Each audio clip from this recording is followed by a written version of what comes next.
Thomas Paine, Thomas Paine, Thomas Paine, Sam Adams, Sam Adams, Sam Adams, Benjamin Franklin, Benjamin Franklin, Benjamin Franklin.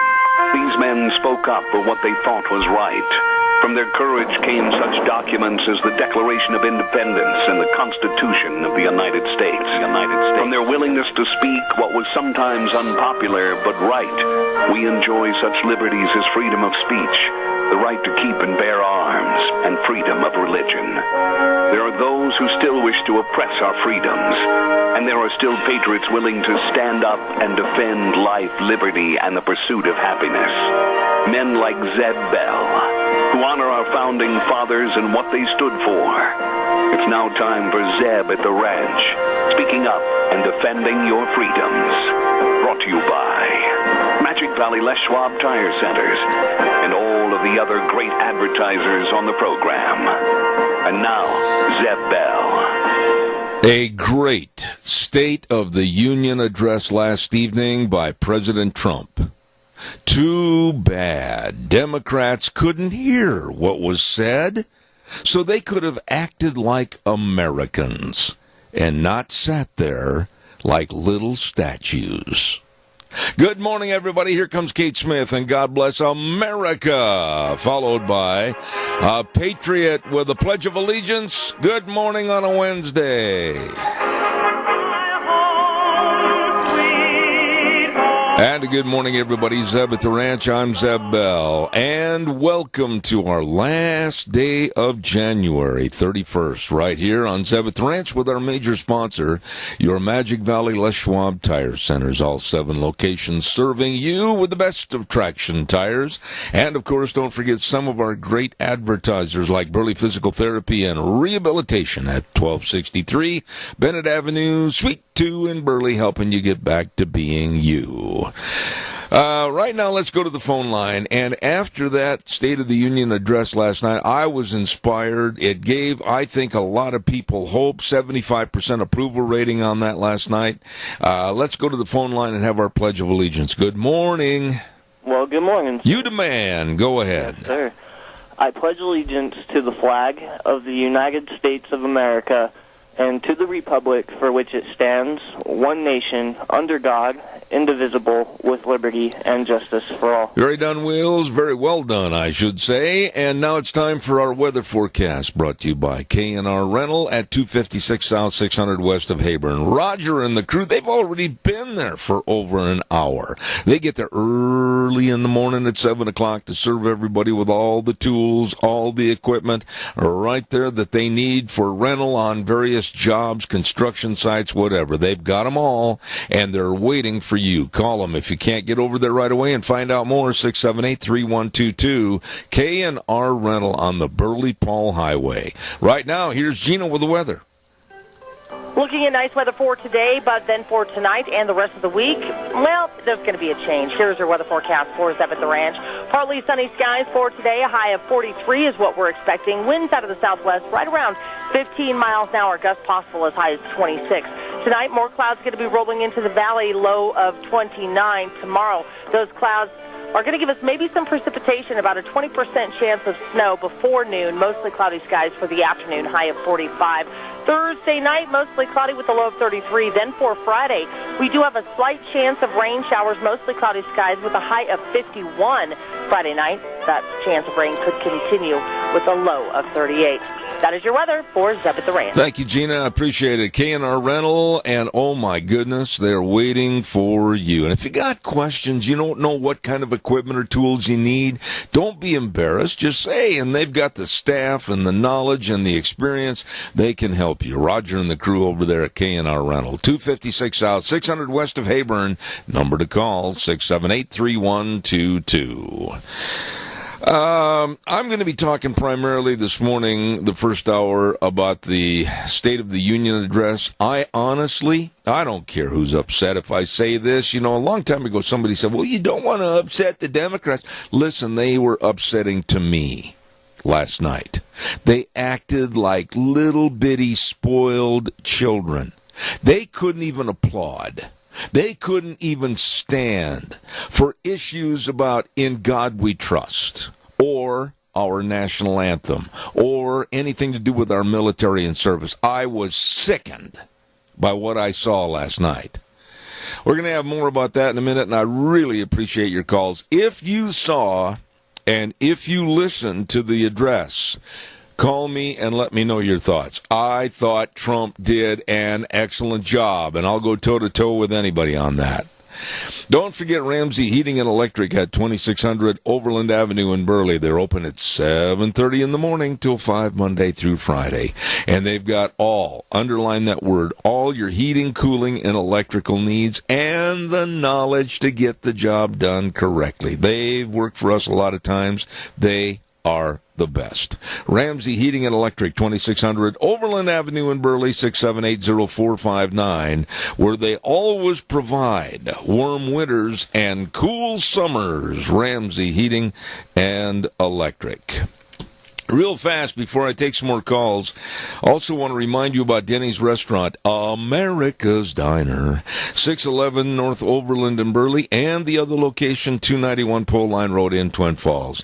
You know, they've got absolutely phenomenal menu choices, and you're not going to ever walk away hungry. Oh, no, I'm telling you, and they're preparing for Valentine's dinner from 4 to 10 p.m. every Monday and Wednesday, three-course dinner for two people. Only $20. Oh, my. You better get in there. And don't forget Valentine's Day, February 14th. It's going to be a dandy day at Denny's. Denny's Restaurant, America's Diner, 611 North Overland in Burley. I sat and took notes and watched everything from the get-go, the beginning to the very end, on the State of the Union address last night. And I must have been listening to some other event or be on another planet, because when the end of the speech occurred and some of the follow-up from the media and others in politics started coming in, I couldn't believe that they were talking about the same speech that I'd sat and listened to and took notes on. The media was absolutely lying. And I'm going to mention the word lying and stand behind it. I'm calling them liars. One person on ABC News said that he was appalled by the way that President Trump had referred to immigrants as killers. You know, the cowboy in me comes out, and I want to really say what I think about these liars. President Trump did not ever in that speech, look at the transcript and you'll find out the person on ABC News was lying. The only reference to killers and bad people was in regards to the MS-13 gang members coming in and how they had brutally killed two young ladies, and their mothers and fathers were in the audience last night during the State of the Union, and President Trump drew attention to them and saluted them. That was the only reference. And for this jerk at ABC News to come out and say that he compared immigrants to killers, that is, number one, check it again, a lie. A lie. President Trump said many times last night he loved America and wants to bring America together. Well, the media, including a man that I cannot stomach, and that's Juan Williams. I have no taste in my mouth for listening to anything he has to say. The first thing he said after the speech was over, he said, well, I thought it was terribly divisive. That is another lie. Lie by liberal Democrats. I saw unification. I think he talked about unifying America at least 82 times in that speech last night. And then, I believe it was on CNN, the person that was talking about the speech last night said that the speech was nothing more than sweet candy with poison. This makes you want to punch a hole in the wall. I listened to the entire speech. It was about unifying America, bringing America together, being tough on our adversaries, and trying to really promote better things for the people here in this country that are taxpayers, supporting our military. And then this... Easy, Zeb. This idiot said that it was nothing more than a speech of sweet candy with poison. Another lie. Caller, good morning. You're on the air. Good morning, sir. Yes, sir. I think they was listening to a different speech. No, they weren't. They were absolutely trying to fracture and destroy any goodness that was perpetrated last night in the State of the Union by a president, I think, and I'm going to come right out and say it, I damn the Democrats, because their absolute heinous attitude last night was nothing more than a lie. Well, I agree with you 100% there. I was being a little sarcastic. Well, I get upset, Doug, because I'm not saying that Trump is an angel. He's certainly not Gabriel blowing a trumpet.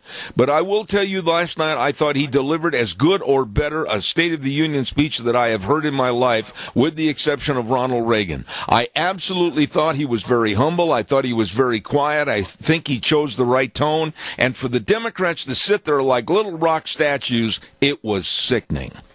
Yeah, when they sit there and wouldn't even clap or stand up, when he introduced the military guy that went in and saved his friend and done CPR for, 20 minutes and through the surgery to keep him alive. I mean, and then the family that lost the two daughters, one of them was a day from being 16 years old.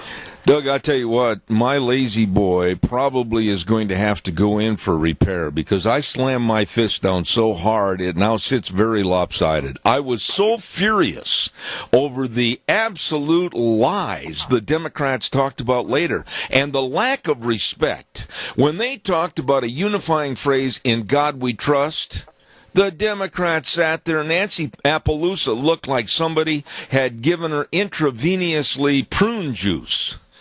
Well, it looked like she just got done eating a persimmon. It was disgusting. It was.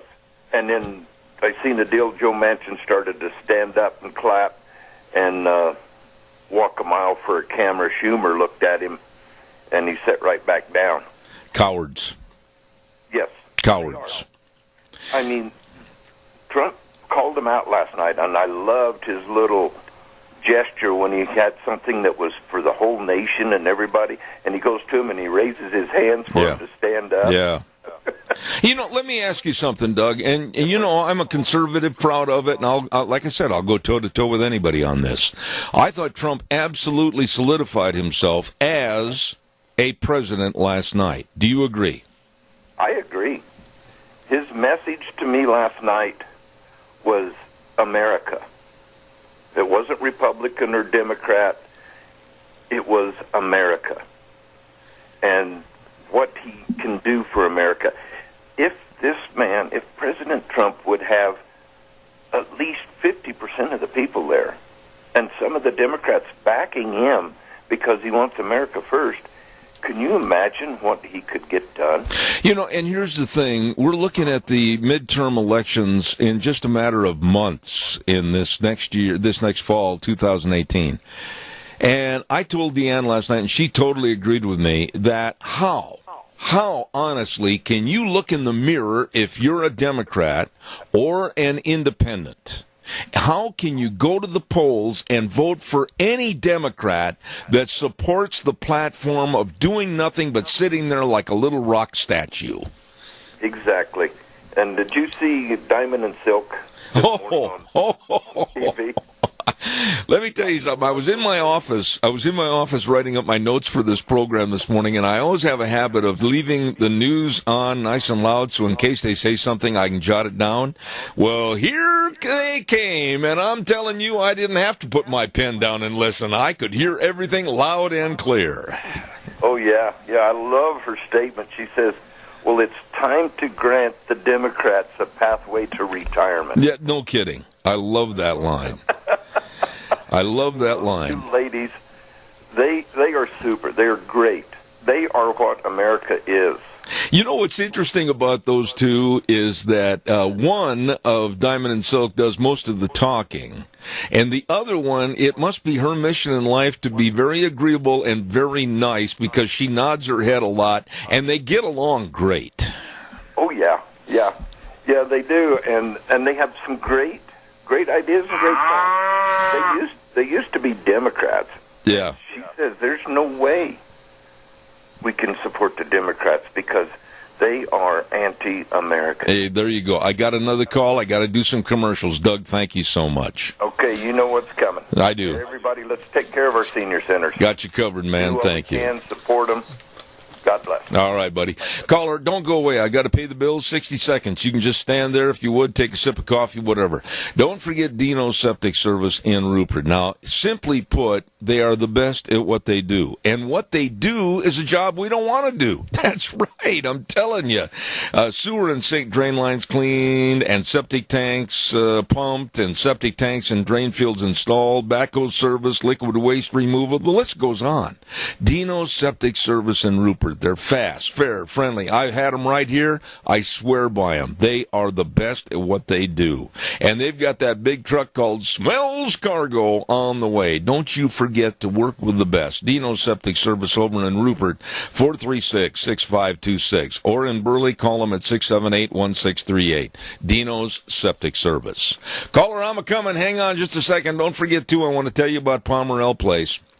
If you're a senior and you're all alone at home, whoa, listen to me. It's dangerous living at home alone with the isolation and the safety hazards and the possibility of injuries and nobody there to help you. Poor nutrition. Nutrition doesn't mean just eating a Pop-Tart. And missed medication. Well, call Pomerell Place at 677-8212. Senior living, offering the ability for seniors to maintain their independence, both safely and comfortably. Pomerell Place at 1301 Bennett Street in Burley, 677-8212. Caller, I appreciate your patience. Go ahead, please. Good morning, Zeb. Hello, my friend. I've never seen so many sour grapes hanging in my life. It was one of the most disgusting displays of anti-Americanism, and if the Democrats ever wrap the United States around their shoulders, they are lying. It was pathetic last night. Oh, absolutely. And Nancy Pelosi, I assume that fellow sitting next to her was her husband. And he had the sourest look on his face. And I'm just wondering how much income has increased in the business that he has. Oh, yeah. Instead of smiling, he had that rotten disposition look on his face. You know, though, Tony, I got to ask you, there were some things last night that were so nice. There were guests in the audience, like the Marine. There was a great young couple that the man was in law enforcement and literally saved children. I mean, the list goes on. And the Democrats could not stand and applaud, and they sat there like little rock dummies during the concept of in God we trust and we love America, and they sat there. I would never, ever vote Democratic after that display of anti-Americanism last night. You know, people that are into socialism hate the military. And there's nothing about the Democratic Party that is for America. They're all for socialism or communism or Sharia law. And this is the way it is with that Democratic bunch. And then Luis Gutierrez from Illinois got up and walked out when they were chanting USA, USA, USA. Evidently, he couldn't stand that. He might have sat there when they might have chanted Venezuela, Venezuela, Venezuela, but he got up and walked out of the State of the Union address when they started chanting USA. And I said to Deanne, how low can you go? Well, look what's going on in Mexico. I mean, this guy has to know that what's going on in Mexico is a disgrace. The drug cartels are running Mexico, and all their people are fleeing up here, and pretty soon this country is going to be just like what Mexico is. I agree. Tony, I'll tell you what. 13, the drugs and everything. I agree with you, and I'm not going to back off. I thought last night Trump did an excellent job. There, I've said it. I haven't been a supporter of Trump on everything, but I thought he did an excellent job in really putting forth an effort of great speech giving on the State of the Union address. And for some of the lies and the falsehoods and the twistedness of the left and Democrats and the media, oh my goodness, I have nothing good to say about him. Well, he's done a lot of good for the minorities in this country and everybody else. But the Democratic Party, I don't know, they're the party of destruction. I couldn't agree more. Tony, God bless. Give Mary a kiss. Tell her I said hello. Certainly will. Thank you, sir. Don't forget our friends at Burley Physical Therapy and Rehabilitation at 1263 Bennett Avenue, Suite 2 in Burley, with Nick Greenwell and the rest of the crew. I'm telling you what, you got a sprain, a sprain or a broken arm or leg, or you're recuperating from surgery. You know what? Call them, and they can help you with an exercise program just for you to help you get back to being you. I know because they've helped me. Burley Physical Therapy and Rehabilitation, 1263 Bennett Avenue, Suite 2 in Burley. The number to call, 678-1191. 678-1191. Call that number today. Nick Greenwell and his staff are the best. That's the way it is at Burley Physical Therapy and Rehabilitation.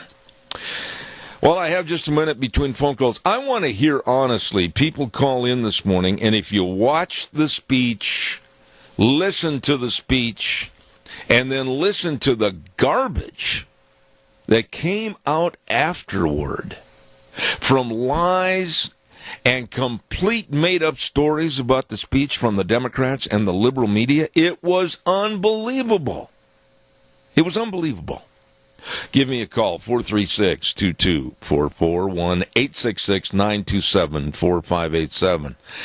I want to get into a little bit more of the speech here in just a minute, but right now I want to also remind you about Sophie's Chatterbox. Every Monday at 8:30, we give away a dozen cookies to Sophie's Chatterbox at 530 East Street in Rupert. What a bakery. Whoa, and they're making wedding cakes now and catering, and I've seen a picture of all those beautiful wedding cakes they can make. Wow, they're fantastic. And, of course, they got a great restaurant over there, Sophie's Chatterbox. I tell you what, it's just phenomenal, great eating. Sophie's Chatterbox in Rupert, 530 East Street. You stop over and see those good folks today. Also, real quick, while I'm talking here, before I take my next call, I want to remind you about the Urgent Cares. Now, I have been doing a lot of advertising for the Urgent Cares, Kyle James and Alex and the rest of those folks, and I'll tell you what, it's easy to talk about somebody that offers such a great service to the Magic Valley area. Riverview Urgent Care at 382 North Overland in Burley, Urgent Care of Twin Falls, 2392 Addison Avenue East in Twin, and Urgent Care of Jerome at 133 West Avenue A in Jerome, and they can help your family help hold down health care costs. I mean, somebody falls and they get a cut or a sprain or a stain or a sprain, strains and fractures, and they've got care for the whole family. And also for businesses with the drug screening and DOT physicals. I'm telling you what, you never go in there and have to wait. You get treated, not seated. No appointment necessary, and they've always got a qualified provider on staff serving you at the Urgent Cares. Riverview Urgent Care in Burley, Urgent Care of Jerome, and Urgent Care of Twin Falls. Give us a call, 436-2244, 1-866-927-4587. What was the best line in the whole speech? No question. Americans are dreamers too. I love that. Deanna and I were sitting there and we looked at each other and we went thumbs up. Americans are dreamers too. This was absolutely constructed as a great line in that speech last night. We hear all the media going, oh, well, the dreamers, those poor kids. Well, we got to make allowances to make a fast track for citizenship for them. And, they're all rocket scientists and they're all just absolutely A students. No, they are not.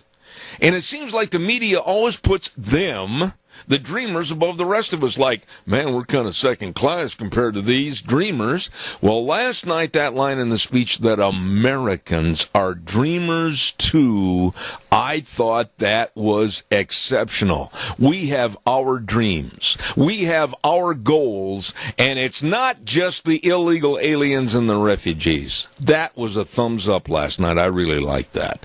Caller, good morning. You're on the air. By the way, good morning to you too, caller. What'd you say? I said, by the way, when you start right into something, I said, good morning to you too, caller. Well, I don't want to waste your time. Okay. Sure. Hi, Sam. Hi, how you doing, buddy? Great speech. In their efforts to sound fair and objective, the Fox panel, right after the speech, I was really thinking Molly Hemingway would really talk it up because, my wife and I sat there and I thought, well, in a very fair and objective way, how could anybody say this was bad? Yeah. It was real. And the only thing he got down to the nitty-gritty about was this illegal criminals coming across our border, and they attacked their own kind. And they couldn't care less if they're attacking blacks, Hispanics. MS-13 is going to kill whoever they feel like. But when the panel rated the speech right after after the speech, I said, is this the Fox panel here? Can you not say, did you see the same speech I saw? Yeah. Are you guys so dead set on being what we would call fair and objective? I said, are you kidding me? No, I agree with you. And they had Juan Williams right off the bat, first couple of words out of his mouth, say, I thought it was one of the most divisive speeches I've ever heard. Holy cow, Randy, help me. What in the world was divisive when he mentioned so many times about bringing America together and supporting American values and ideals? I think Juan Williams is absolutely detestable. And then on the other side of the stage, and all of a sudden his name, Wallace, Mike Wallace, not Mike Wallace, but, help me. Chris Wallace, pardon me, thank you. He was negative. I'm thinking they were listening to entirely different speeches that I took notes on. I've got 4 pages of notes right here in front of me. I thought it was disgusting the way they treated the speech in another condemnation of this president and his policies. Well, let me tell you, think of all the things the first year in on the Obama administration, and last night on Hannity, he was running all of the accomplishments. A first year on the Obama administration, we should have been running all of the destruction, the list of all the things that were destroyed or being destroyed. Well, they're being changed, and the American people know it, and the CBS poll, and CBS probably couldn't hardly stand to even admit it, but they can't afford to lie, I guess, showed that 75% of the people approved of it. And once they saw it,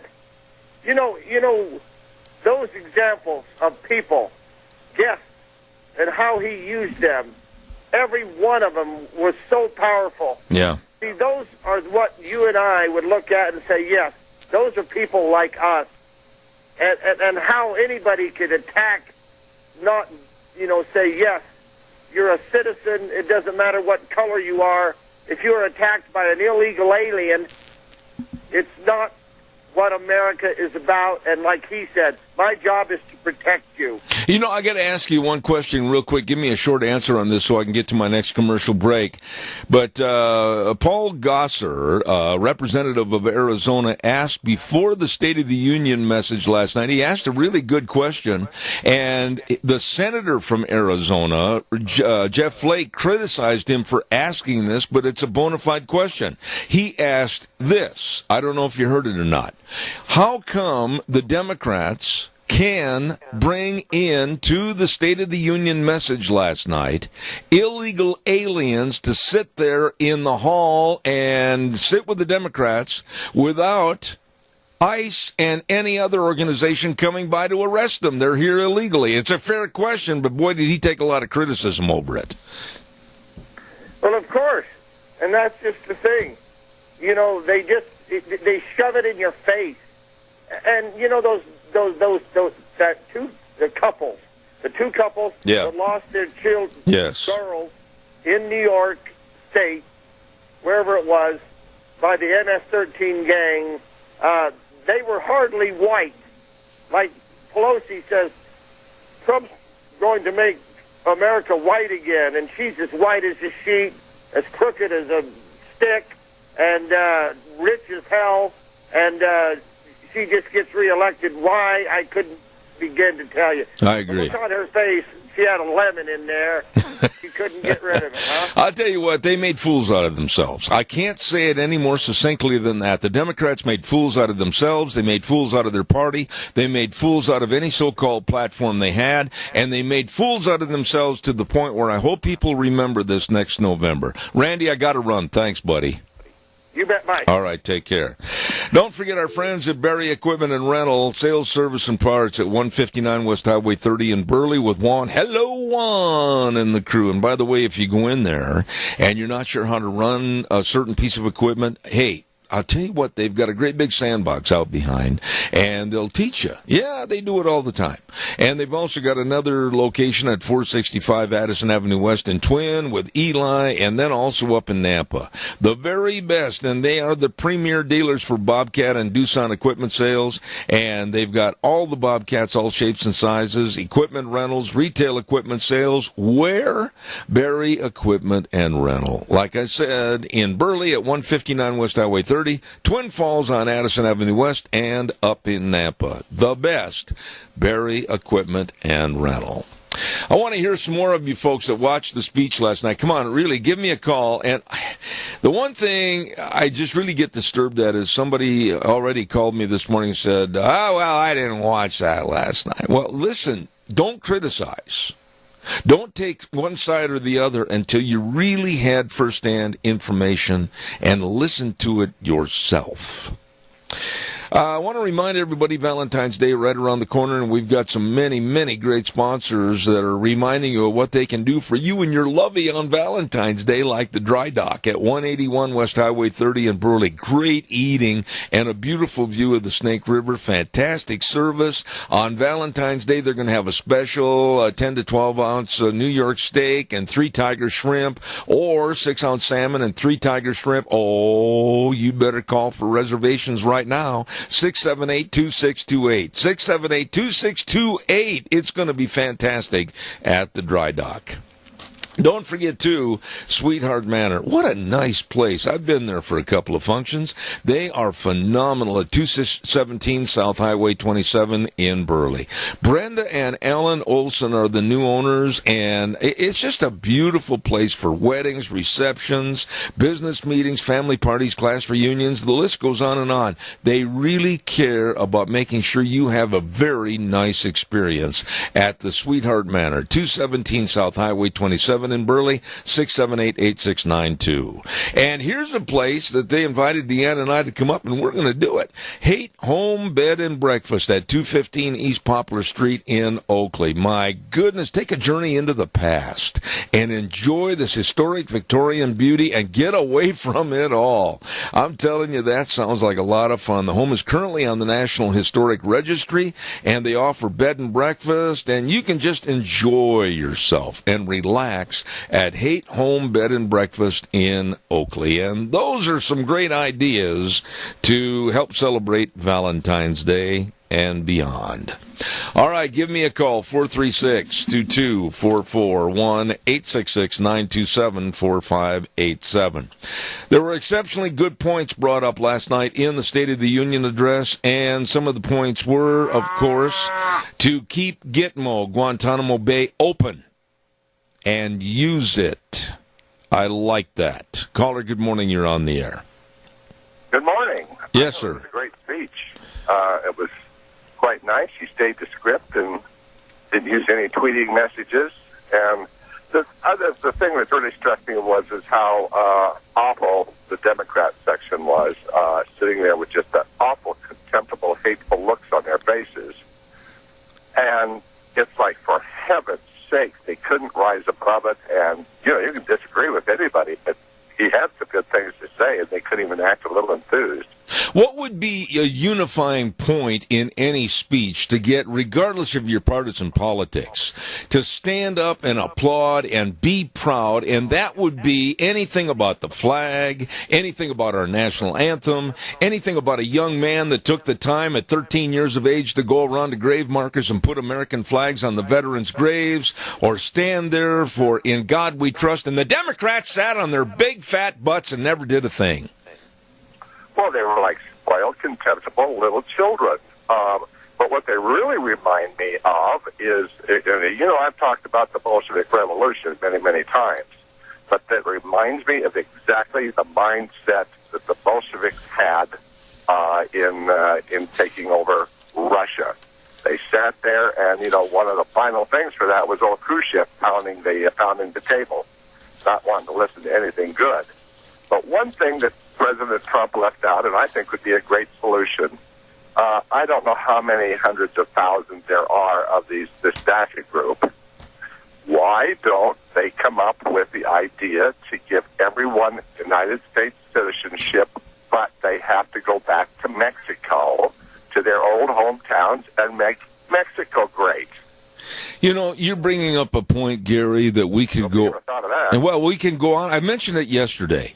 Why does everybody want to come here, whether it's from Mexico or South America or Uganda or Ethiopia or Afghanistan? And then they get here and they condemn and rant and rave against our country, and they want to change things. And a lot of the dreamers standing there demanding citizenship, but yet at the same time they're waving the Mexican flag. This is idiocy. You want to be an American, act like it and support the flag. Well, they couldn't ask for a better gift. They've been in America. They're lawyers. They're educated. They're theirs, and they're that, and they've got property and whatever. Give them a gateway, a pathway back to Mexico, and take over that country and make it as good as America. Absolutely. Why is it that they want to come here? And I agree with you. I've said this many, many times on my program about what is the deal with their own country that they can't band together and try to make their country not great, maybe, but better than what it is, for Pete's sakes. Because they're under the thumb. They're not a free country. They're not like America. And many of those people still live on dirt floors. Absolutely. Yes. When I listen to the whole speech, honestly, and I'm not being partisan on this, there's a lot of things that Trump has said and done that I'm not in favor of, and I condemn him for it. But last night, and I got another call, Gary, give me a short answer on this. Last night I saw the whole speech. I took notes on the whole speech. I've got a copy of the speech. I can't find one thing of negativity in that speech. No, I'm the same way, and even if a Democrat would have said it, I could have been happier. But the fact that he said it and conducted the meeting the way that it was, I thought it was great for the mess that we're in. Very good way to put it. Thank you, Gary. God bless you. Thank you. A good friend of mine. Caller, I'll be right there. I tell you what, I'm going to go ahead and take your call. I'm going to wait on the weather, so go ahead. You're on the air. Hi, Zeb. Yes, sir. I watched that speech last night, and that was a perfect illustration of evil and good. I agree. You'd have something good sit on this side, and it would show the picture of these people's faces, and there was nothing but evil. I mean, it was so plain. And I don't understand why Pelosi has any power at all. That who in the world would follow that woman? I don't know. I can't give you an answer on that, but I looked at her and I saw nothing but disdain and hate, like you said, and just absolute reaction of negativity against anything that was said last night. The same with Durbin and Schumer and the rest of them. It was pathetic. The only Democrat that had the guts to stand on occasion and really support what was being said and done about In God We Trust, etc., was Joe Manchin of Virginia. The only one. I think I seen Schumer stand up one time for something. I wasn't sure what it was, but they did show him stand up one time. He had a bind in his shorts. But the other deal with the whole issue was Pelosi. Did you see her sit there and turn around to look and see who in her crowd was standing? Absolutely. She was going to reprimand somebody this morning at 9 a.m., I'll tell you that. Yeah, she turned around, she checked them out, and they're going to probably hear about it. But one thing about it, Zeb, in closing, one thing I thought was great. God was shouted from Trump right at the end. He let the word God fly out there. I agree. And you never heard that so clear. That God bless America. I agree with you. I totally agree. I agree with you, my dear friend. Take care. I got to run. I got another call in the weather forecast. Thank you so much. God's blessings. Caller, be patient with me just a minute. I've got to get a weather on here real quick. And the weather brought to everybody by our friends at Mount Harrison Audiology and Hearing Aids. And they're located right smack behind our dear friends at the Minidoka Hospital, across from the emergency room. And the number to call, 312-0957. They welcome Dr. Courtney Mitchell to the practice, and she is very skilled and compassionate audiologist, along with Dr. Christine Pickup. They are serving you for better hearing in the future. Please get a hold of them today at 312-0957. Right now, here's Gina with the weather. Looking at nice weather for today, but then for tonight and the rest of the week, well, there's going to be a change. Here's our weather forecast for Zeb at the Ranch. Partly sunny skies for today. A high of 43 is what we're expecting. Winds out of the southwest right around 15 miles an hour. Gusts possible as high as 26. Tonight, more clouds going to be rolling into the valley, low of 29. Tomorrow, those clouds are going to give us maybe some precipitation, about a 20% chance of snow before noon. Mostly cloudy skies for the afternoon, high of 45. Thursday night, mostly cloudy with a low of 33. Then for Friday, we do have a slight chance of rain showers, mostly cloudy skies with a high of 51. Friday night, that chance of rain could continue with a low of 38. That is your weather for Zeb at the Ranch. If you're noticing any hearing problems, please don't put it off. Call for a hearing screening today. They can and they will help you at Mount Harrison Audiology and Hearing Aids. And the number to call, please take care of it today, 312-0957. They are the best. Caller, thank you for your patience. Good morning. Yes, one quick one, Zeb. You and I have the American dream, and we paid for it. The DACA bunch wants the American dream, but they don't want to pay for it. You know, that's a very good assessment, and the Democrats want to give it to them. Yep, that's the whole thing. All right, Tony. So that's all I called. I wanted to bring it up before, but I forgot about it. Nope, I appreciate your call back, my dear friend. God bless you. Thank you so much. Okay. You know, I want to mention, too, I mentioned that he wants to keep Gitmo open. I salute that. And there was a line in the speech, and I don't have it right here with me. I'm trying to find it, about we will get the information and protect our country, I should say.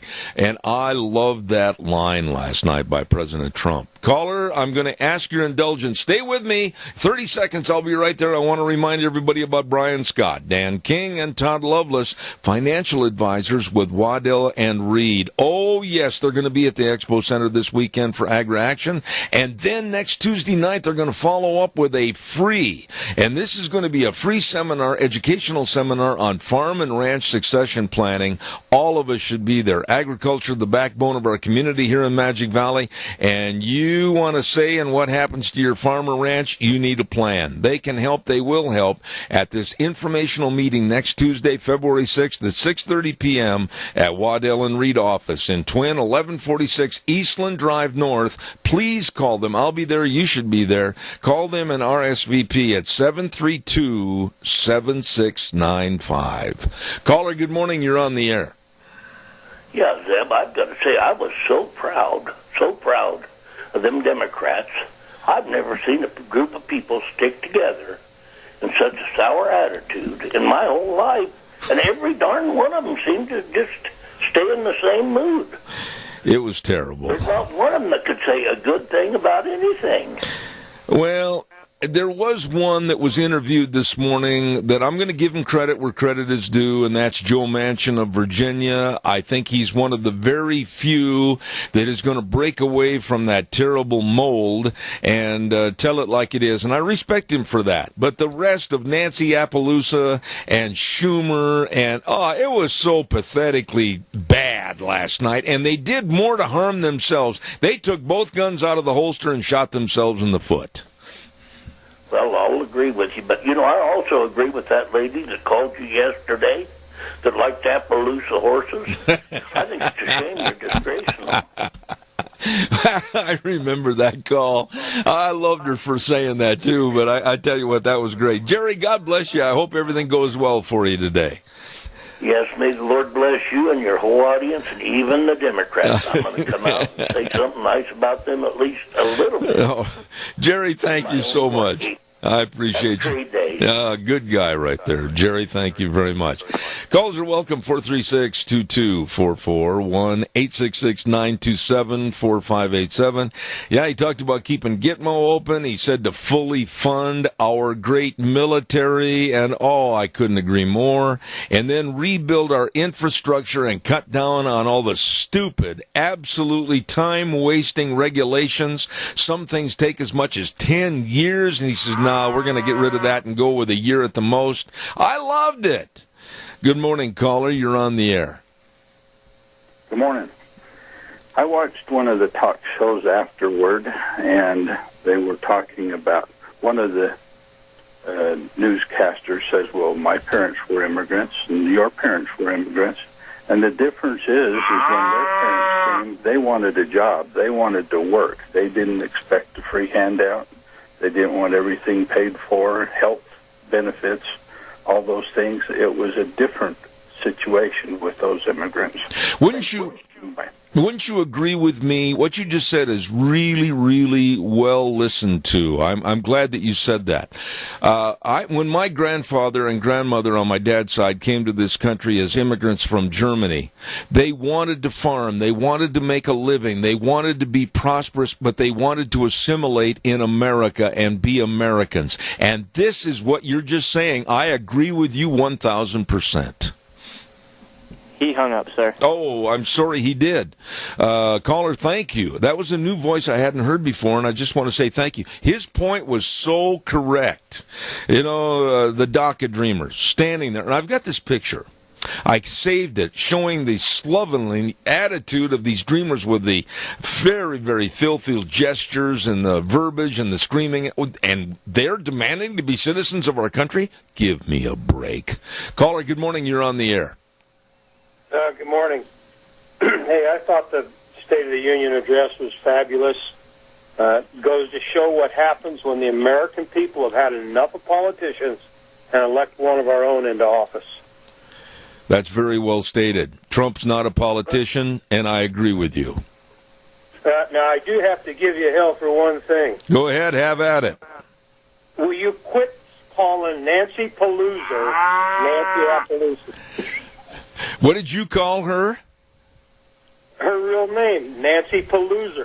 Okay, well, you can go with the Pelosi. I'll go with the Appaloosa, and sooner or later we'll come to an agreement on that. Deb, I'm going to bring an Appaloosa mule and ride your horses into the ground. Well, have at it, buddy. Just shake your best stick. I appreciate it. Thank you. I got a lot of names I'd like to use for Nancy Pelosi after her attitude last night. Call her real quick. I got about 30 seconds. I look at it as Democrats are using the dreamers and all these other people on welfare as just a pawn in their game of chess to gain the power, and the people who are letting them be used as pawns don't have the hindsight or the intelligence to see that.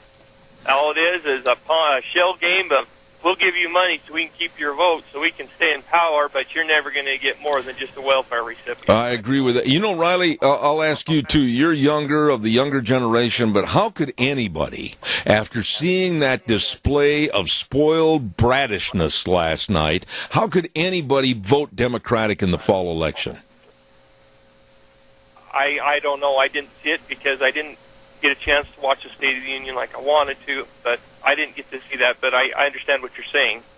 See somebody act that way, and see a Democratic representative, somebody you elected to represent you, act that way? I don't think so. I don't act that way. I don't want anybody representing me in that fashion. I got to run, but I appreciate your call as always. Thank you so much. Thank you. Don't forget our major sponsor, your Magic Valley Les Schwab Tire Centers, all 7 locations serving you with all the traction tires. They do the right thing because it matters. The service is always first and primo. They run out to see what they can do to help you, and they say, may we help you today? Well, maybe you're looking for the tires. Maybe you need brake service. They've got the best of highly trained brake technicians, front-end alignment, shocks and struts, batteries. They really care. At all 7 locations. Lane in Rupert, Dave on Blue Lakes and Twin, Mike in Buell, Mike in Jerome, the Twist family in Paul, Daniel on Poline in Twin Falls, and Randy on Overland and Burley. 7 locations serving you. Stop in today at your Magic Valley Les Schwab Tire Centers. Thank you. Going to take a little run to the news, and CBS will come in and destroy everything we build up. I'm sure they will.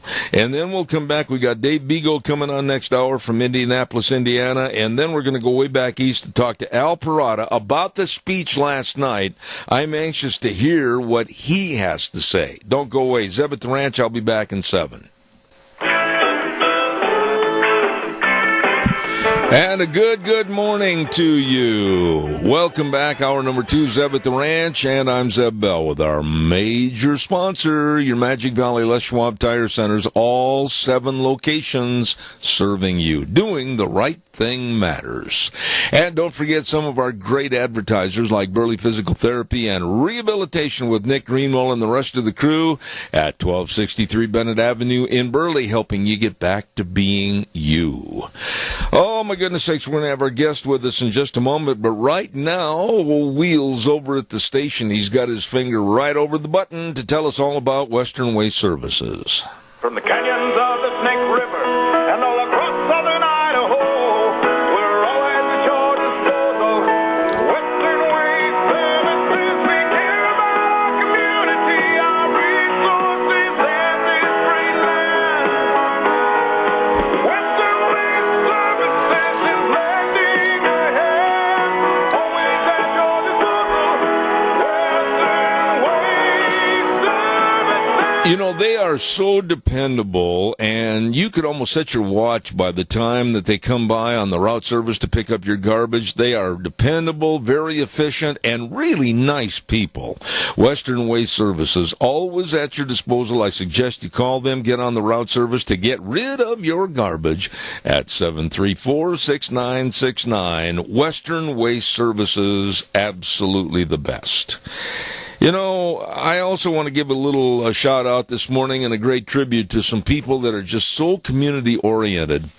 And they've done so much to help all of the southern Idaho part of the state, and that's, of course, our friends at Hanson Mortuary at 710 6th Street in Rupert with Joel Heward, the manager, his family, and the staff. Always serving you in a very touchy time, and that's when, you know, you've lost a loved one and the whole world seems turned upside down. They can help.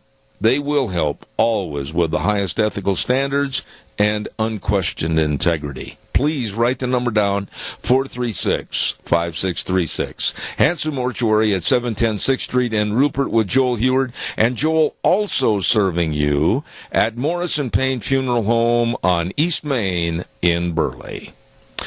Right now, let's go to that phone line, and I really am excited to have my dear friend Dave Bego on the program this morning. Good morning, Mr. Bego. How are you? Good morning, Zeb. I'm doing fine. Well, show a little enthusiasm, my friend. It's a great day in the neighborhood. It was an outstanding speech last night.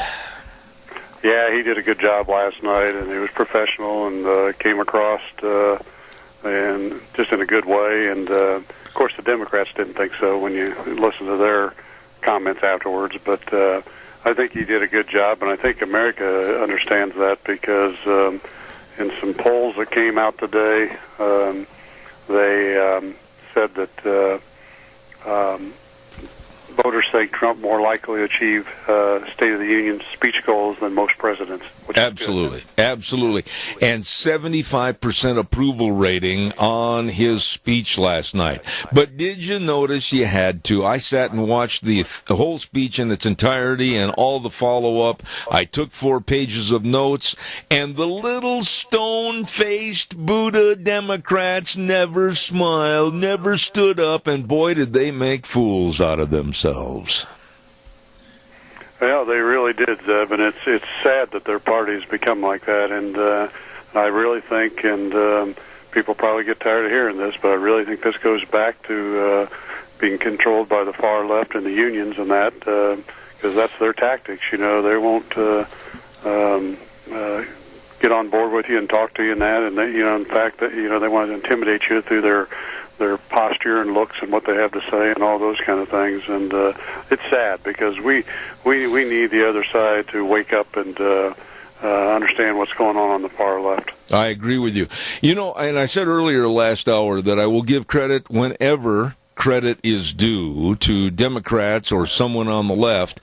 About the only person that I really noticed that stood on occasion and clapped and applauded for, like, In God We Trust and some of the other issues about our national anthem was Joe Manchin of Virginia. And boy, did Schumer and Pelosi ever give him the evil eye. Yeah, imagine that. That's who they are. You know, it's, you know, again, their tactics, and I've been through this, Zeb, with the fight with the unions and that, and it's the same type of thing. You know, when you're speaking or anything like that, they'll give you those looks, or they'll stand up and say something negative about you and throw out lies and misinformation, and it's sad. Like I say, I hope the other side wakes up to what's going on and gets rid of these people. Yeah, but you know, right there is a point of discussion. Hope the other side wakes up. Now, they are saying that they're going to take the House back at the midterms in 2018 this year, later in November. How could anybody, and I don't care if somebody's offended by this, I'm going to be very honest, after seeing how rude they were and how anti-American they were last night at that State of the Union address, how could anybody vote for a Democrat on their platform ticket? Well, because Zeb, you know, the other side is they're going to go out there and go after these people and throw out all the lies and misinformation as we've discussed before. And you know, I don't know if you know this. Somehow I get all the Democrat emails every day for you know, their comments on things. Yes. And, of course, they're always asking for money, and it's typical of stuff in these emails. I read them and I chuckle because it's the same things I experience in my fights, and I think what they're actually doing is, and starting to see as I talk to people that I know that are Democrats but are good people, it's starting to turn them off, and they're starting to turn in the other direction. I agree with you. And you know, when you said that about emails, just this morning we received one from Tom Perez, the Democratic Party head, and he said, "Let me be very clear about something. We can stop the terrible divisive agenda that Trump laid out tonight in his State of the Union, but only if we take back Congress this year. Chip in $3 right now. Send it to me and I'll help." You know, this kind of garbage, you know. I got that one too. You got it. And this is typical of them. You know, they use the word, say that Trump's the divisive one, and that's what they used to say about me. And the truth is, they're the divisive one, and what you have to do is expose that and turn it around so that they have to defend what they're saying. And that's when they start getting in trouble. And they lied. They lied. The media lied so much. Wheels over at the station. I'm getting a little feedback there, if you would, please. The ABC said last night about President Trump, that Trump had compared during the course of the speech that he had compared immigrants to killers. I about jumped right out of my lazy boy and threw a Tony Lama through this TV screen. That was not true. He was talking about the MS-13. They take the words you say and things you say and misconstrue them and throw them back out there. And it's all their attempt to brainwash people and get them on their side. It was absolutely blatant last night. And then another one from CNN came out and said that the speech last night was sweet candy with poison. It was going to kill us. Holy cow. They must have been listening to another speech that I was last night. Well, it's their tactics, and the left controls the media and what they're saying, and it's unfortunate because basically behind the scenes what's happening, the left tells them, you better say what we want you to say. If not, we're going to come after your advertisers, and you're going to lose revenue. And that's what this is all about. It is, but there was one point last night where the best line in the speech, the best line, I wrote it down and emphasized it, darkened the letters, Americans are dreamers too. I love that line in the speech last night, and I'll tell you why. Because we as citizens, we have our dreams, we have our goals, and it's not just with the left saying, well, the illegal aliens and the dreamers and the refugees, why, they're all tremendous people, they're all rocket scientists and everything else, and making us, the American citizen, feel secondary. And Trump last night said, Americans are dreamers too. I love that. Yeah, and again, he's throwing it back at them, exposing them, and getting people to step back and think about what's really being said by the left, and that's what you got to do with them. And as I mentioned in my book, they got to the point where they wouldn't debate me anymore in public because they knew I would expose them, and that's who they are. When you've gone through this with the left and you've seen how insidious and hateful and how lying they can be, it's almost like a mountain that's too hard to climb sometimes, isn't it? Well, it is, but you got to have backbone, you got to stand up, and that's the big thing that we still got to see out of the Republican Party, and they can't be afraid to be challenged, and these people coming after them, saying things about them. They got to be able to stand up and have some backbone and expose these people for what they really are. And but there's too many people that psychologically and mentally just have a hard time handling that stuff. I agree. Dave, you're a very respected businessman, and you've worked hard to attain and achieve what you have today. And I know that the color of your skin didn't propel you or do anything to get that silver spoon. You had to work hard for what you have. But when I listened to this absolute devoid of any mental material in his skull, Michael Moore, come out yesterday and said that we need to cleanse America from white male privilege, I'm surprised I've got a TV set left.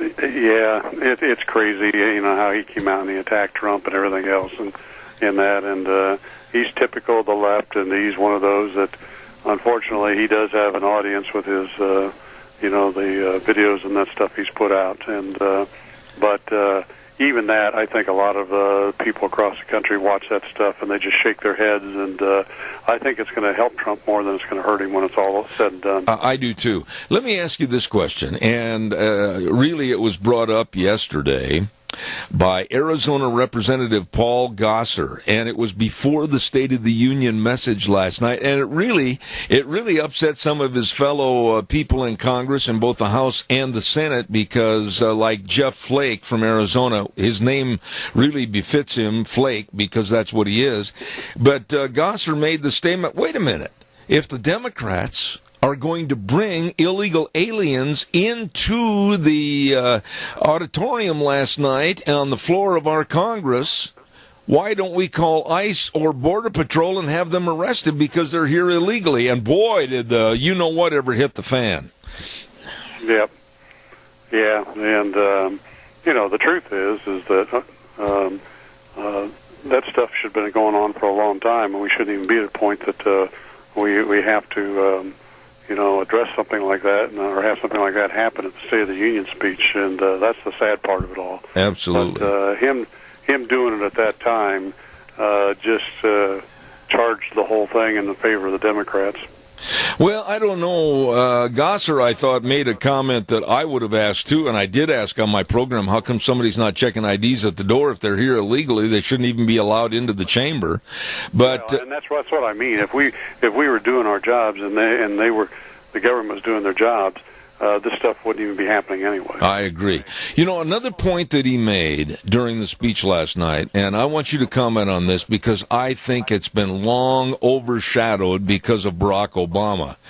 Obama really was hell-bent on closing Guantanamo Bay, and last night Donald Trump made the absolute precise point of saying we're going to keep Gitmo open and we're going to use it. Yep, and I've been on that side with Trump all the time when Obama was doing that, because Obama was basically, he was looking at his one world culture and, and him having roots from the Middle East and that, he was just trying to placate those people and get them on his side. And at the end of the day, he wants us to become a socialistic, communistic state, and that's where he was headed. To allow the infiltration into our country by these people. And I'm glad that, Trump is standing up saying, we're American, and if you don't abide by our laws and what we do, you're going to pay for it. Yeah, absolutely. Another thing that was mentioned last night, and I say kudos to President Trump, is that when he started talking about the infrastructure of our nation with our bridges, our highways, etc., our waterways, we're going to rebuild our infrastructure, and we're going to cut back on the stupid regulations that sometimes delay a project by as much as 10 years. He said, that's out of here. It's not going to happen like that anymore. Well, that's right, and something else to go along with that, because I was thinking about it as he said that. It's not just delaying things; it's also how the costs are run up by all the regulations and that, and things they have to do that increase the costs and make it tough to keep our infrastructure up to date and in good shape. And so it's not only going to reduce the time, it's going to reduce the cost. Absolutely. And then, of course, he got into immigration, and he called it the 4 pillars of immigration reform. And I want to go through each one, and I want to get your opinion on these. Number 1, he said there will be a path to citizenship for approximately 1.5 to 1.8 million dreamers, but they'd better have a job, and they'd better be good students, and it will take approximately 12 years. What were your thoughts on that? Well, I wrote a blog on this several years ago that, these people, these kids were brought here or born here. They didn't do it on their own.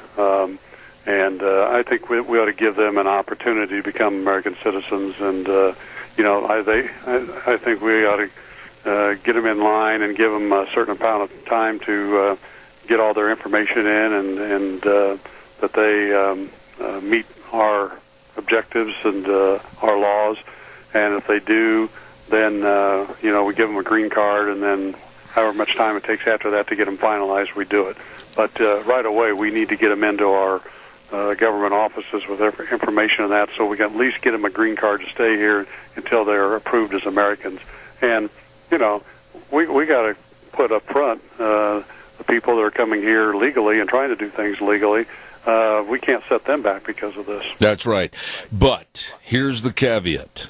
Nothing done until we secure the border, and he emphasized that last night with a wall and more border patrol. That was number 2 on his list, and I'll tell you what, he'd better not cave and let the Democrats have DACA without making sure they've got their names on the dotted line for the securing of the border.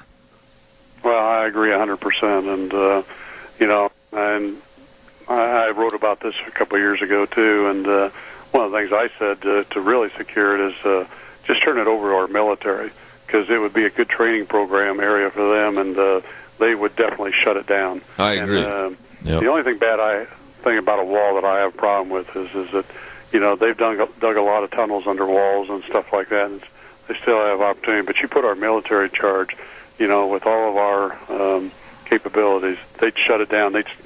They would scare people from even trying. Absolutely. And then pillars 3 and 4 were no more visa lotteries and no more chain migration. I couldn't agree more with him. 100%. Yes, we are a nation of immigrants, but people, since we won the war, we started this country, people have come through our system and got here legally and not through open borders. And we got to get back to closed borders and people coming through our system legally. And there were many, many opportunities last night during Trump's State of the Union address to really highlight and promote great business that is expanding and growing in the United States. He featured a brother and a sister that own a business that are going to double their employees. I mean, there's a lot of good things going on out there. Yeah, there is. And, we're seeing it, and, across America, and we're getting more opportunities in that, and it's good to see. And but he's reduced regulations, he's reduced the taxes, and he's actually putting businesses in a place where they can be profitable, because you need to be profitable to have money to reinvest and grow and do things, provide jobs and higher wages and stuff like that. And it gives them flexibility too. And to get things done faster without having all these regulations. Amen. And reduces costs. Yeah, absolutely. All in all, I'm just going to say this. I don't know whether you agree or not, but after listening to the last year, and I have been critical of Trump on many occasions about things he has done, things he has said, or things he hasn't done, I thought last night was an absolute bases-loaded, out-of-the-park grand slam home run, and I feel pity for the Democrats for sitting there like stone statues. Yeah, like I said, I'm hoping that people wake up on that side of the aisle, and they get people replaced in Washington and with people that really care about this country and aren't there just for their own pocketbook. Well, I got to run, David. Doggone, I've enjoyed visiting with you again. Dave Bego, back in Indianapolis, Indiana, author, great businessman, and does a heck of a job analyzing what's going on in the news. Thank you, my dear friend. We'll see you next Wednesday. Well, thank you very much, and have a great week. I will, my friend. Thank you very much. Dave Bego in Indianapolis, and I appreciate him being on the program. Let's see, what have I got to do next? Okay, Valentine's wishes. I've got a whole passel of Valentine's wishes for you. And I want to remind everybody about the Book Plaza at 220 West 11th Street in Burley with Colonel Dale and the whole crew. Oh, they've got all kinds of unique gifts for your lovey on Valentine's Day. Oh, my goodness, they've got all kinds of books, thousands and thousands and thousands and thousands of books. That's the truth. And they've got cookbooks, seasonal bakeware. They've got all the precious moments, greeting cards. It's all there for you at the Book Plaza, 220 West 11th Street in Burley. Perkins Restaurant, 800 North Overland in Burley. My goodness, they're going to have a Valentine's Day special. 2 dinners for $30. Wow. Includes an appetizer and choose from 4 entrees and dessert. Oh, my goodness. It's wonderful. You're going to love it. You bet. I just can't wait to see your face after you stop in and enjoy a great Valentine's dinner at Perkins Restaurant, North Overland in Burley. And another great place, Maury's Steakhouse at 219 East 3rd in Burley. Oh, Maury's Steakhouse on Valentine's Day, Wednesday, February 14th. Only from 4 to 10. They're going to have an all-you-can-eat prime rib and shrimp grand buffet. They're in trouble if I'm there. I love prime rib. It's going to be fantastic. Be sure and be there at Maury's Steakhouse, 219 East 3rd in Burley. Happy Valentine's Day. I'm drooling. That sounds like really good eating at all of those places. Let's see what else have I got cooking here before we go to our next guest. I want to remind you, too, about that great big meeting I was telling you about earlier. Brian Scott, Dan King, and Todd Lovelace, financial advisors with Waddell & Reed in Twin Falls, are going to have a booth at this year's Agra Action at the Expo Center this weekend. But the big thing you need to know about is after it's over, they're going to have a special free educational seminar on farm and ranch succession planning, and it's going to be next Tuesday, February 6th at 6:30 p.m. at their Waddell & Reed office in Twin, located at 1146 Eastland Drive North. This is really going to be interesting. You don't want to miss it, and I urge you to call an RSVP at 732-7695. Let me give you that number again, 732-7695. Don't miss this next Tuesday at 6:30 at Waddell & Reed office in Twin Falls. Okay, in just a few minutes, we're going to have a gentleman on the program by the name of Al Parada. And he is the managing editor of The Stream, and we're going to get right to that momentarily. But first and foremost, I also wanted to remind you about our friends at Lee's Furniture, Floors, and More. Holy cow! They've kind of got a tagline on this where they say, out with the old and in with the new. I'm telling you, talking about carpet and talking about mattresses and talking about selections of furniture at prices that you can't believe, interest-free for 2 years. Yeah, buddy. I'm talking about mattresses, the premium comfort mattresses for $29. Yes.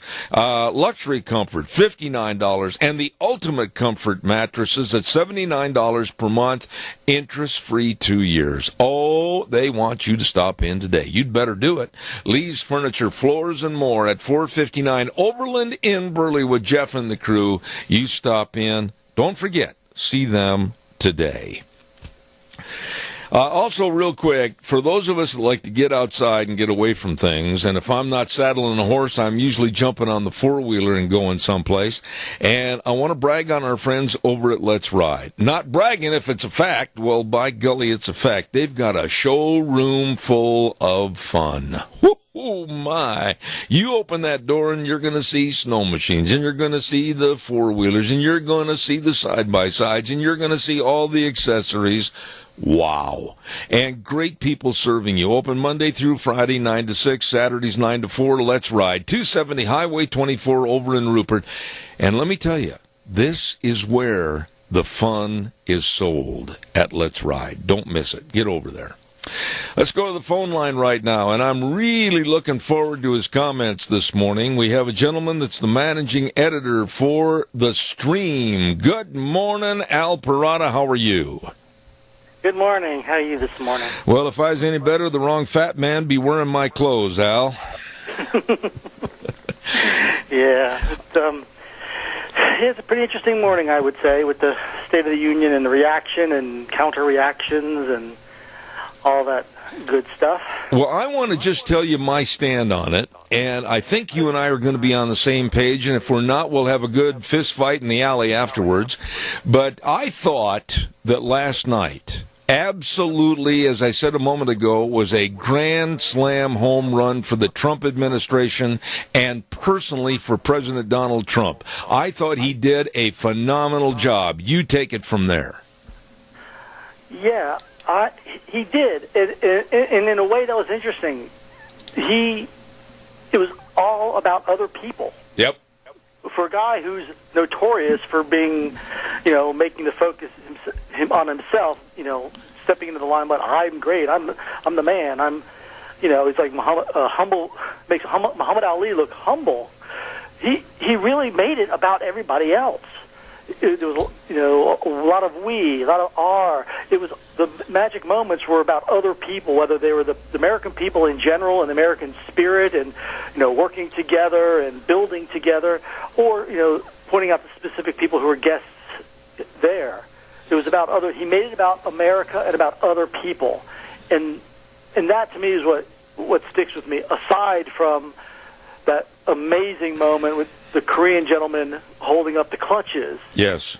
And the juxtaposition between a guy with no legs standing for freedom and the Democrats sitting and not standing for America and its greatness. You have just touched on something. Those to me were the two big things. You touched on it, Al, right there. And by the way, Wheels, I need you to turn the caller up a little bit when he's speaking. I'm having a hard time hearing him. And then down a little bit right now on the feedback, if you could.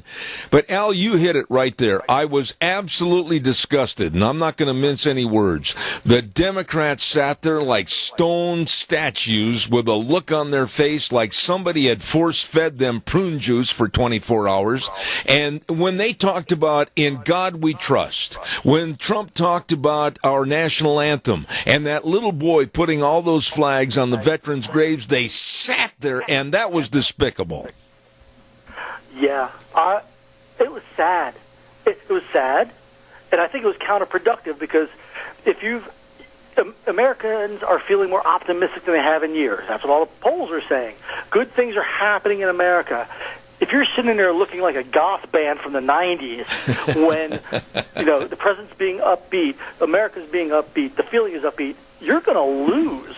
You lose that battle in the public eye. And it was a bad, bad look. I mean, I remember days when Clinton would give a State of the Union, and there was partisanship there, but there was engagement. These people were not even engaged in what was going on, and that's shameful.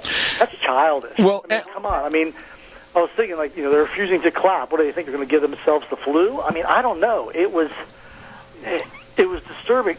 But the juxtaposition between that and the guy with the clutches, yeah, and the police officer who adopts the child of a opioid addicted woman. I mean, really, you compare the two.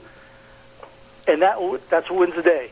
Well, hope. Wins the day. Al, I got to ask you this: the media, and caller will be right there for your question. Stand by, but answer this quickly, Al.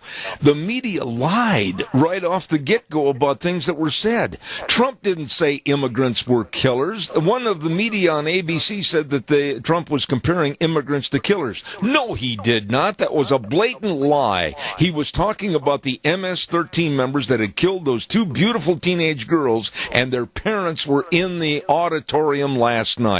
And the ABC reporter had it completely wrong. Yeah, I wouldn't be surprised if they wrote all the reviews of the State of the Union before it was even given. Like I said, he could have healed children in the room, risen people from the dead, and they still would have given him blasted him for it. But the American people saw it, and they responded positively at a rate about twice as much as his approval ratings are. Like CBS had it about an 80%. Absolutely. Approval for the speech. Absolutely. The people who saw it know.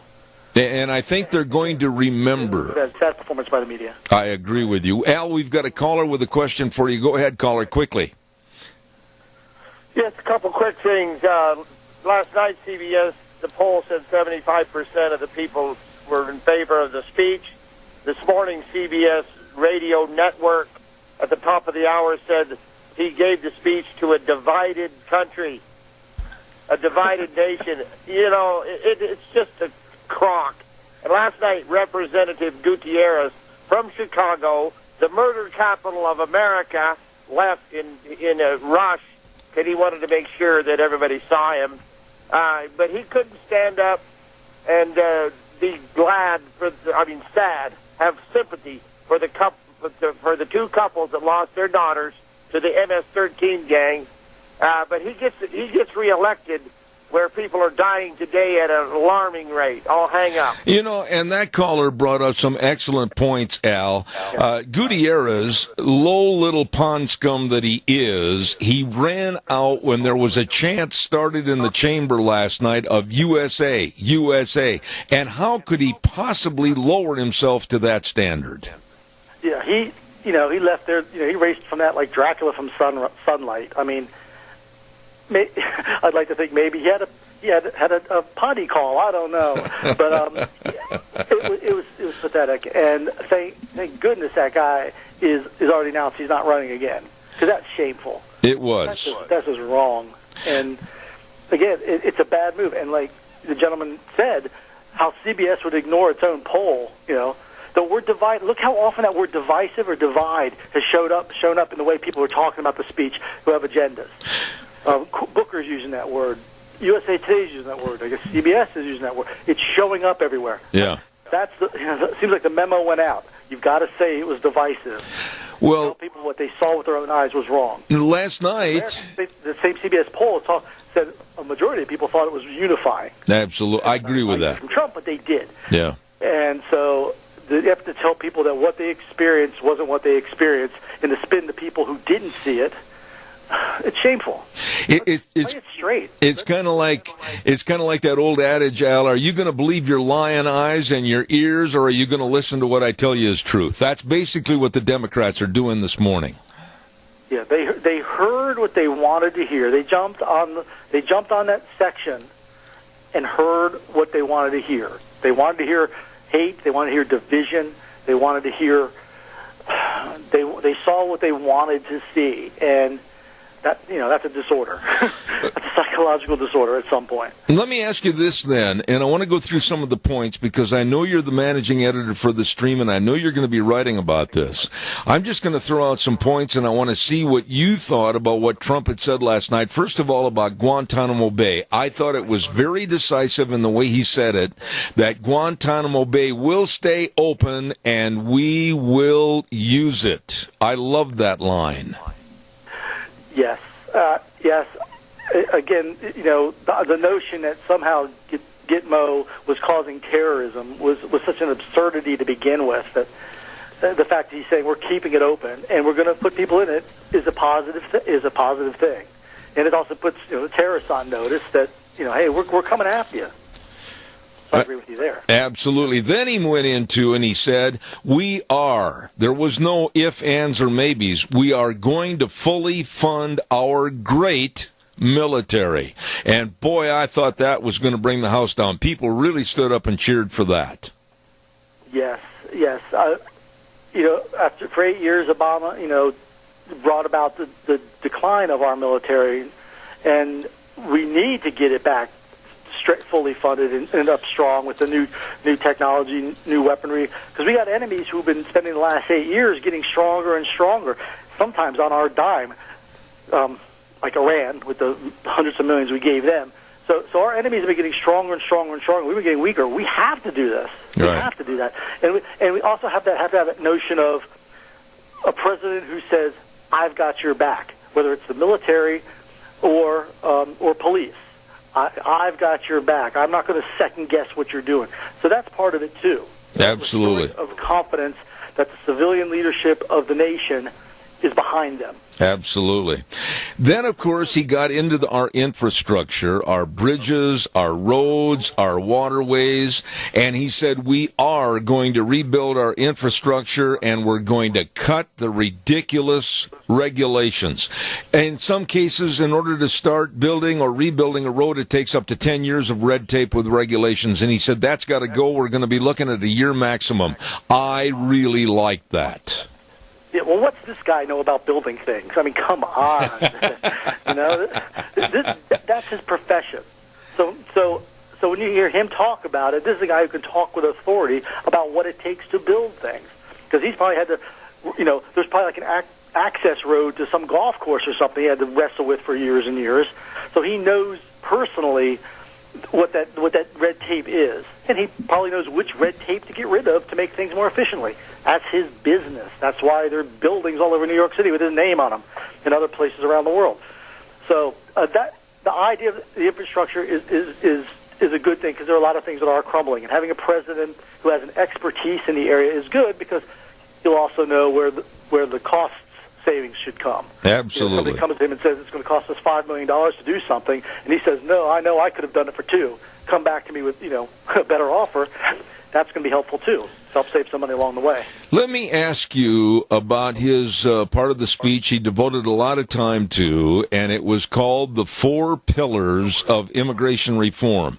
Let me name them, and I'd like you to kind of tear it apart a little bit.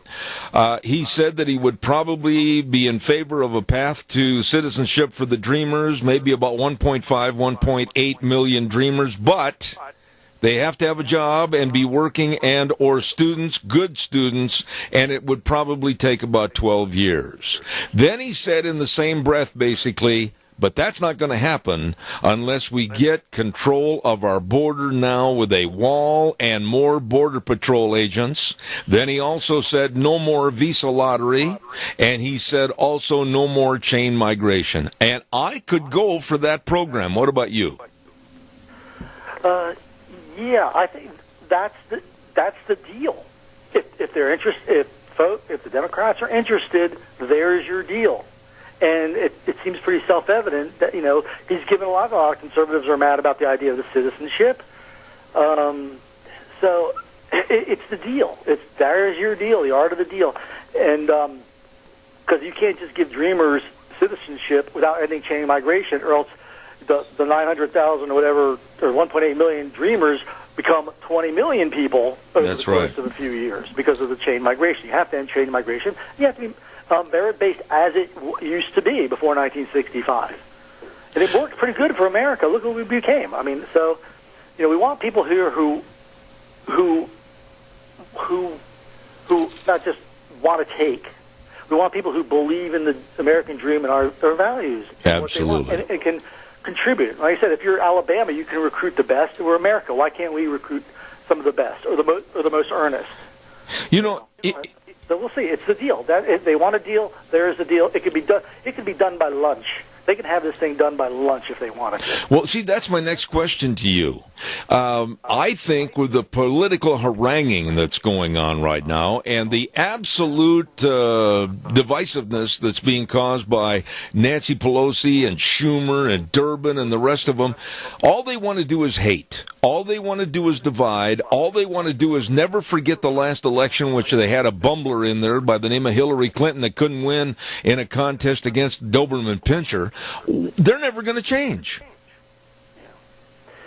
Yeah, and that's the sad thing. I think as Sarah Sanders said this morning, nothing's going to really change until the appreciation for America overcomes the hatred for Trump.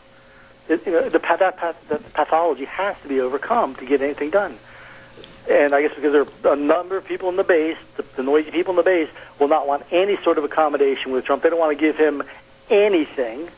But it's not America, or it's not Trump they're dealing with. It's American. What's best for America? Absolutely. If this deal can get things moving forward and break the logjam, make the deal. Who cares if Trump gets credit? Who cares who gets credit? You all get credit. America does better. Everybody, let's America wins if people come together in compromise. Absolutely. So, the hatred thing, it's old, and it's got to stop. It's not healthy to anybody. Al, if you were to look ahead in a crystal ball, let's say the end of February, then go past Easter and go into the first part of the summer, where do you think we're going to be with the Democrats and the big divide between their politics, if you want to call it that, and what Trump laid out last night? Where are we going to be? I would say that with America watching what Trump did last night and how the Democrats reacted and the stuff that's going to be coming out, not just about with the Nunes memo, but the Inspector General report and all this stuff that's going to show just how corrupt things were, the Democrats are going to be reeling. They're not going to have much choice but to act, or else they will be obliterated in the fall. Because it is going to be ugly for them. They had their shot. They had a year to take out Trump, and they didn't. They weren't able to do it, and now the ball is moving the other way, and they either have to get on board the train or it is going to run them over.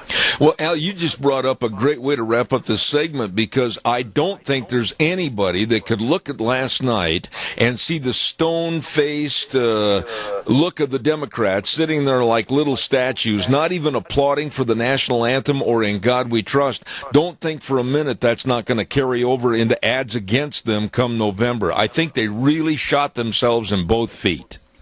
Yes, especially because the polls are showing that Americans are feeling more optimistic. There's an enthusiasm within the American people, and there's Trump being enthusiastic about America.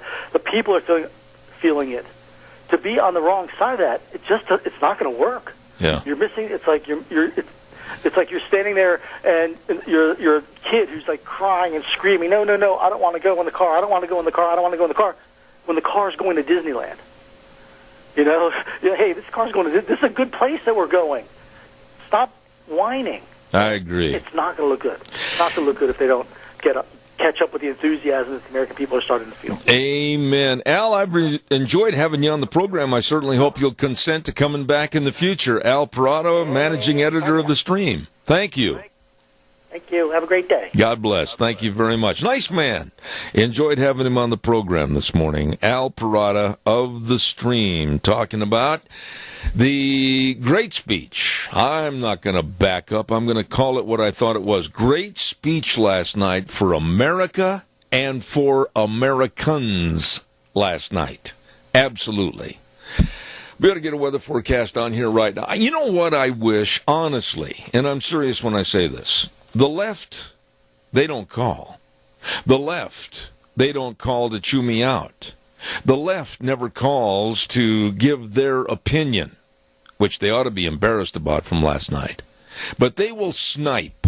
I know as well as I am sitting here talking to all of you this morning that the minute I get off the air, there will be the anonymous phone calls. There will be the so-called emails. Yeah. That's when they always come forth. When people can't hear them on the radio. It gets a little old after a while. Right now, the weather forecast brought to you by Phillips, Oaks, Goodwin, Crane, and Company. And boy, oh boy, these are the professionals with offices in both Burley and Rupert. When you're talking about taxes and you're talking about having somebody help you, your business, your family, they are good. Get all your information gathered up, give them a call, set an appointment, and let them help you. And they can also explain the brand new tax laws that are affecting everybody and their businesses. So get a hold of the best. Phillips, Oaks, Goodwin, Crane, and Company, with offices in Burley and Rupert. Right now, here's Gina with the weather. Looking at nice weather for today, but then for tonight and the rest of the week, well, there's going to be a change. Here's your weather forecast for us up at the ranch. Partly sunny skies for today. A high of 43 is what we're expecting. Winds out of the southwest right around 15 miles an hour. Gusts possible as high as 26.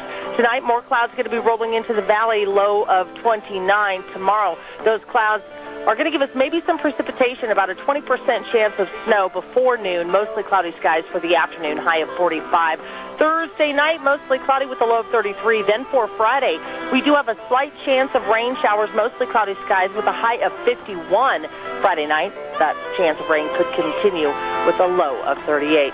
That is your weather for Zebra. Gina, thank you. Brought to you by our friends. Boy, they are good. And I urge you to give them a call and find out more. Phillips, Oaks, Goodwin, Crane, and Company, to help you with your taxes. In Burley, call them at 878-7000. In Rupert, 436-5607.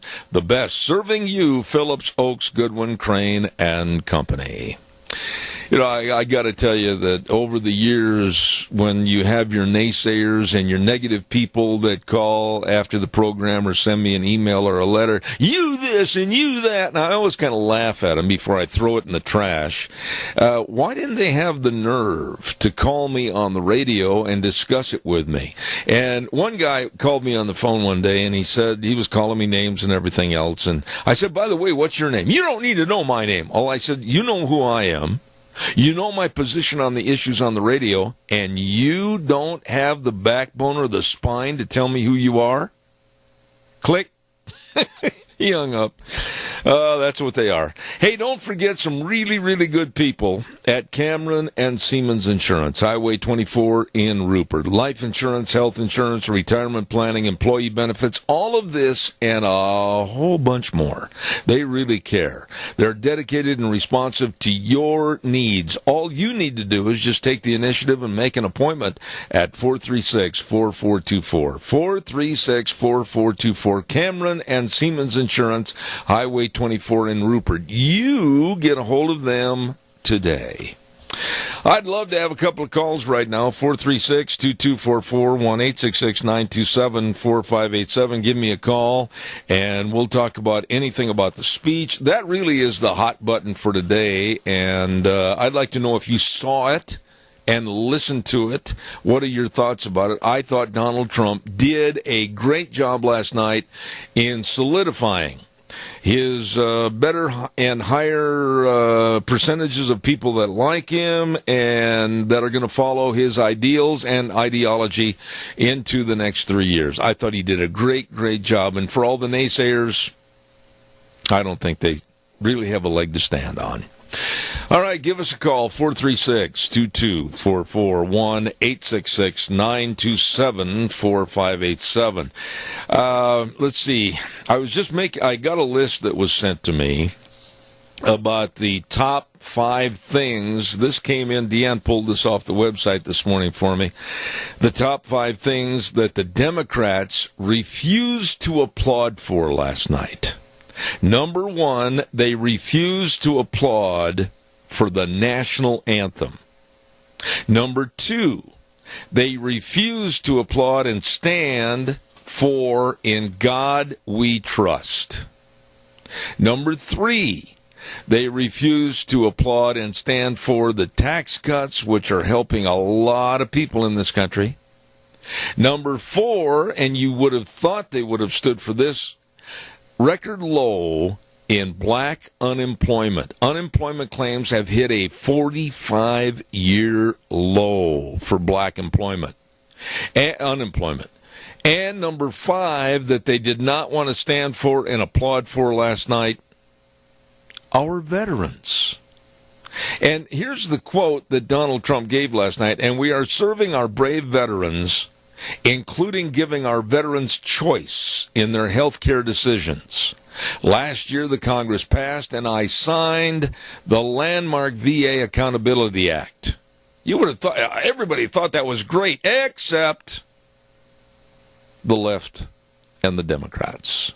They sat there like little stone statues you put out in the garden so the dog can walk by and do his duty on. And they were very un-American last night. Coming up next hour, what have we got? We've got Daniel Greenfield, and we're going to be talking about Muslim influence here in this United States. Don't miss that. And then at 10:32, we're going to talk to a conservationist and a member of the USDA and NRCS, Jay Fuhrer, back in North Dakota. He's got some great, great ideas about what to tell the environmentalists about carbon footprints. So we've got that coming up in the next hour. And I want to remind you, too, hold on just a second. I forgot another public service announcement here I got to get on real quick. Valentine's dinner at the Minidoka County Senior Center, February 10th, 6 p.m., $18 each. Your choice of steak and or salmon. Only 75 advance tickets are going to be sold. That's at the Minidoka County Senior Center, Valentine's dinner. We're going to turn it back over to Old Wheels right now, and we'll be back with more Zeb at the Ranch right after the big boys at CBS come in and mess everything up.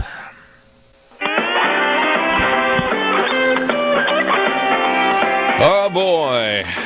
Look out, another great day. Well, for January, for heaven's sakes. Sat outside yesterday in the lawn chair, enjoyed the afternoon sunshine, and somehow or another, an adult beverage found its way into my hand. It was a nice day. Good morning, everybody. Zeb at the Ranch. I'm Zeb Bell with our major sponsor, your Magic Valley Les Schwab Tire Centers. All 7 locations serving you with the best of tires and lots lots of other things for your safe driving.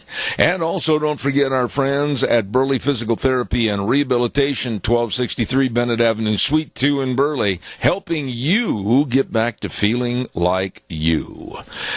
Right now, I'm going to tell everybody about Ark Animal Hospital at 750 21st Street near Connection Credit Union in Heyburn. And they are a mixed animal practice, meaning big or small. They love them all, take care of them all, and they want all your kitty cats, dogs, cattle, everything to be healthy.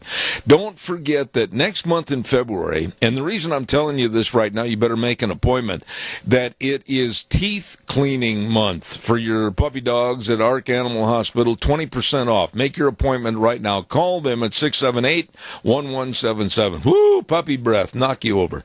And Ark Animal Hospital with Dr. Bill and the crew serving you, 750 21st Street in Heyburn, 678-1177, where they have the warm hearts for the cold noses. Let's go to the phone line right now. This man wrote an exceptionally great piece called Democrats Stand Up to Moderate Muslim Extremism. Let's say a good morning to a Shillman journalist, a fellow at the Freedom Center, Daniel Greenfield. Good morning. How are you, Daniel? Good morning. I'm really good. Okay, let's get right into your article, which was quite lengthy, but I enjoyed every bit of it. I want you to give me a thumbnail sketch as to why you wrote this and what really does it mean. It's a very bizarre situation because, we hear a lot about Islamophobia. We hear about supposed discrimination against Muslims. And now you have this Muslim woman, Rahia Raza, from Canada, who came down to talk about extremism, and the Democrats decided that she shouldn't come down there because they accused her of extremism. What made her extremist was that she opposed extremist Muslim organizations, which is really the bizarre paradox you have here, because according to them, if you oppose groups like the Muslim Brotherhood, if you oppose groups like Hamas, you're now an extremist. So moderates they're extremists. I read this, and it brought to mind what happened to me a couple of years ago right here on my program with one of our illustrious congressmen. And I mentioned to him how concerned I was about the Muslim Brotherhood being involved in the Oval Office with Obama and even on some of the Capitol staff memberships. And I was told that I was a McCarthyist, that I shouldn't be talking like that. And I got bitterly opposed to this congressman. And why did we lose you? Are you still there or not? No, sir, he's not, but I will reestablish the call. Right away, thank you. All of a sudden, he was gone, and we had the dial tone. Maybe he had to leave for a moment. I have no idea. Wheels is going to follow up with a phone call. We'll find out. And I want to urge you to remember that Valentine's Day right around the corner, and we've been talking about a lot of great businesses. They're going to have some great specials for Valentine's Day. Make sure you treat your loved one with a lot of respect and do something really, really nice. Let's see if we're going to get him back on the air here, hopefully. All of a sudden. Yes, sir. I have him on the phone now. Very good. Boy, I thought for a minute, Daniel, you got mad at me and just hung up. Yeah, well, I think some people were not too happy with our conversation. Well, that's all right, because I'm not going to back up for anybody. I started to say a little bit ago that I was called a Islamophobic and everything else because of my attitude about why the Muslim Brotherhood was involved so much with the Obama administration. What are your thoughts about that? So they were certainly very closely involved with the Obama administration to the extent that Obama's Arab Spring helped the Muslim Brotherhood, which is a extremist Islamist group, take over entire countries. They took over Egypt. They took a nice chunk of Libya, resulting in actually the return of the slave trade. I mean, the slave trade in black people to Libya. And that's about as a perverse distortion of the legacy of the first black president as you can possibly imagine. You know, you talk about in your article, and there was a sentence that said the extremist groups, and extremist was in quotation marks, the extremist groups are the Clarion Fund, of which I know those people very well, and Act for America, of which I know Brigitte Gabriel very well. She's been on my program probably 20 times, and which monitor Islamic militancy. Tell us a little bit about your thoughts about the Clarion Fund and Act for America. What are your thoughts? Great groups. They operate in somewhat different ways. Act for America is really a great grassroots organization. They've got chapters all over the country. They've got so many chapters that when the Southern Poverty Law Center wanted to really inflate their number of hate groups, they went from listing 3 chapters to listing, I think, 50 or 60, and they claimed there was a 200% growth in Islamophobic organizations across America, which, again, tells you that the Southern Poverty Law Center is a scam in more ways than just the obvious. But it also shows just how Act for America is present everywhere. It's there in our communities, which is really great. Clarion Fund is more of a top-down organization, but they provide a lot of good material, and they work with various groups, various religions, to really bring together a compelling message. They've had some great documentaries, including one about honor killings, that really that people screen in their local churches, and they really bring the message home. Let me ask you this, Daniel. You're the expert, and I value your opinion, and if I'm wrong, tell me I am. But why do you think the Democratic Party has hitched their horse to the wagon of such groups like the Southern Poverty Law Center? Why would they want to stoop that low? Because it's useful for them. They get to label everybody that disagree with a hate group. I mean, I'm labeled actually as a hate group on the Southern Poverty Law Center list, and I'm one person. So it's not just that they don't know what the definition of hate is, they don't even know what the definition of group is. At one point, I shared billing on that list with a bar sign outside a Pennsylvania bar. Not the bar itself, because labeling a bar as a hate group would have made too much sense. They labeled the sign outside the bar as a hate group. So their research is ridiculously sloppy, but it serves the agenda of claiming that there's this vast conspiracy of bigots and that we need hate crime laws and thought crime laws to control them. Let me ask you this part of it, and again, on my program, I'm very blunt about this. I said that the Islamic movement, the Muslim movement to our country, and the media picking it up and saying, oh, we've got to be so kind to them, they're all here, they're goody two-shoes. I think there's a much more sinister reason as to why they're trying to become more dominant in the United States. What are your thoughts? Well, they've been pretty clear about this. Organizations like CARE, Center for American Islamic Relations, their founder has said it pretty clearly. Islam is here to dominate. That's the bottom line what we're dealing with here. The basic Islamic doctrine is to call for everybody to fall under Sharia law, to enjoin the good and prohibit the bad. That's the essence of Islam. It's not a tolerant religion. It's not a religion that coexists with other religions. If you look at the Muslim world, if you look at the places where Muslims are the majority, where they run the country, there's no such thing as equal rights in those countries, not in a single one of them. Daniel, do you think Americans in general, are pretty doggone naive about what's going on with the infiltration of Muslims into our country? Or are they just sitting back trying to display, welcome all, welcome to America? What do you think that's wrong with our society today?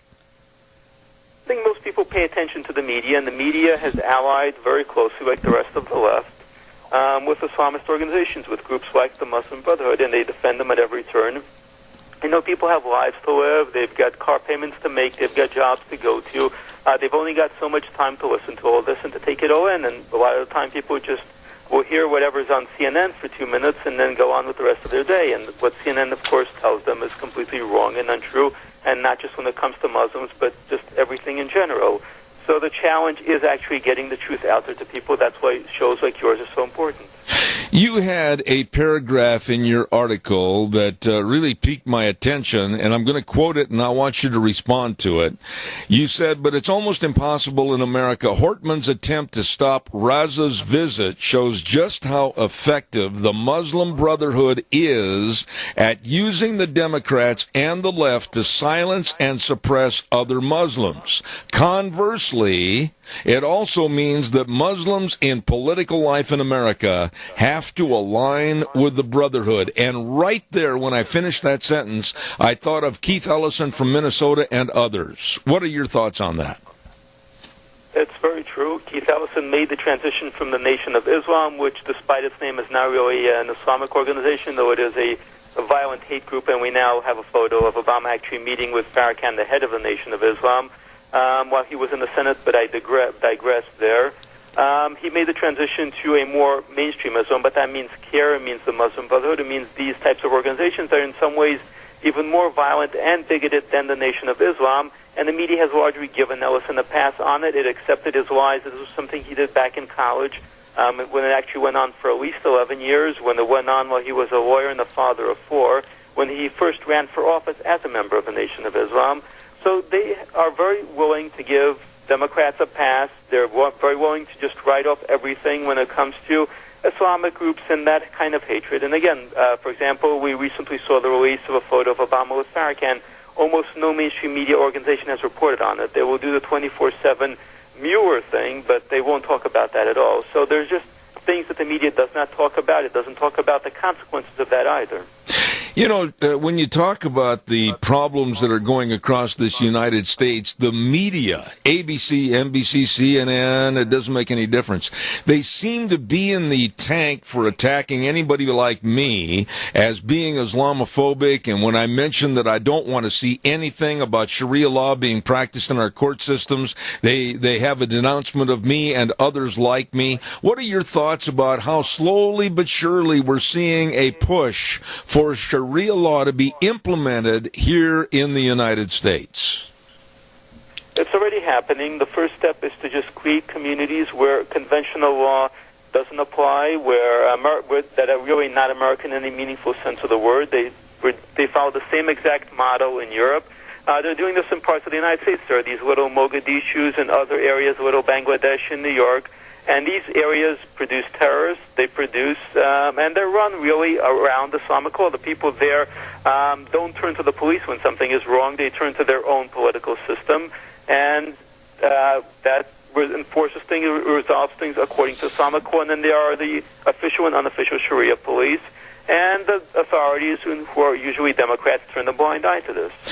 You know, Daniel, you probably know a lot more about this situation than I would because of your studies and your writings, but what are your thoughts when you think about all the refugees that are coming over from the Middle East into our country, Muslim background, and basically we don't know that much about them. Basically, there is no vetting system. I mean, they didn't have county courthouses where we can be supplied with complete dossiers as to who they are and what they did. What are your fears about the refugees coming into this country?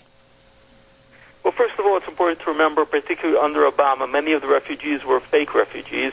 These were not people who were really afraid of persecution. And, you know, the easy tell was that Christians, when ISIS was on the upswing, Christians were the most persecuted, the most targeted group, could not get into the United States. They were being blocked out. But meanwhile, all these Sunni Muslims were the same religious group as ISIS, were outnumbering Christians as refugees for the first time. So quite a few of the refugees we're getting are not actual refugees. The whole refugee business is itself a for-profit business. These are supposed non-profit organizations that make millions and millions of dollars from bringing these people to America, and then they become a burden for taxpayers. So, you know, as President Trump said in the State of the Union address, we need an immigration system that favors Americans, that serves our interests, that brings people to this country who can support themselves and who are not going to kill us next Wednesday. And that's the most basic thing possible. It's a common sense immigration reform. You know, let me ask you right there, as you made the point about President Trump's State of the Union address, and I came right out this morning and said I thought it was absolutely the best speech he's ever given, and I thought it was very optimistic, and the left came out and they said or did nothing other than sit on their hands. But what about President Trump and his administration? Are they very watchful and wary as to what's happening with Muslim influence in this country? They certainly need to be, but again, unfortunately, there's very little awareness of the problem. The media certainly doesn't help, but even so, there's so many problems, so many challenges.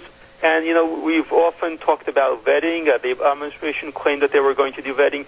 You can't do vetting of people from war zones. You can't do vetting where there's no functioning government. You can't do vetting where whatever paperwork was there had been set on fire. All we can really do is say, is have an immigration officer ask them, well, do you support terrorism? And, you know, they're going to say no. And frankly, even when it comes to the paperwork that we have, We're still asking people if they were members of the Nazi Party, if they're members of the Communist Party. We don't ask them about the Muslim Brotherhood. We don't ask them about Al-Qaeda. We don't even do basic due diligence on this. You know, the situation in this country right now, on a scale of 1 to 10, how concerned are you? Where are we on the scale of worry? 1 to 10, where are we? I think we're in a crisis area. We're definitely in a crisis area. I think most people understand that. It's why President Trump is in the White House, because people feel that business as usual is not working. We've tried business as usual. It's gotten us to malaise and misery. It got us into a recession. It got us into multiple wars that just seem to be endless. So people understand that the usual way of doing things isn't working, and that's the first step, because waking up is important.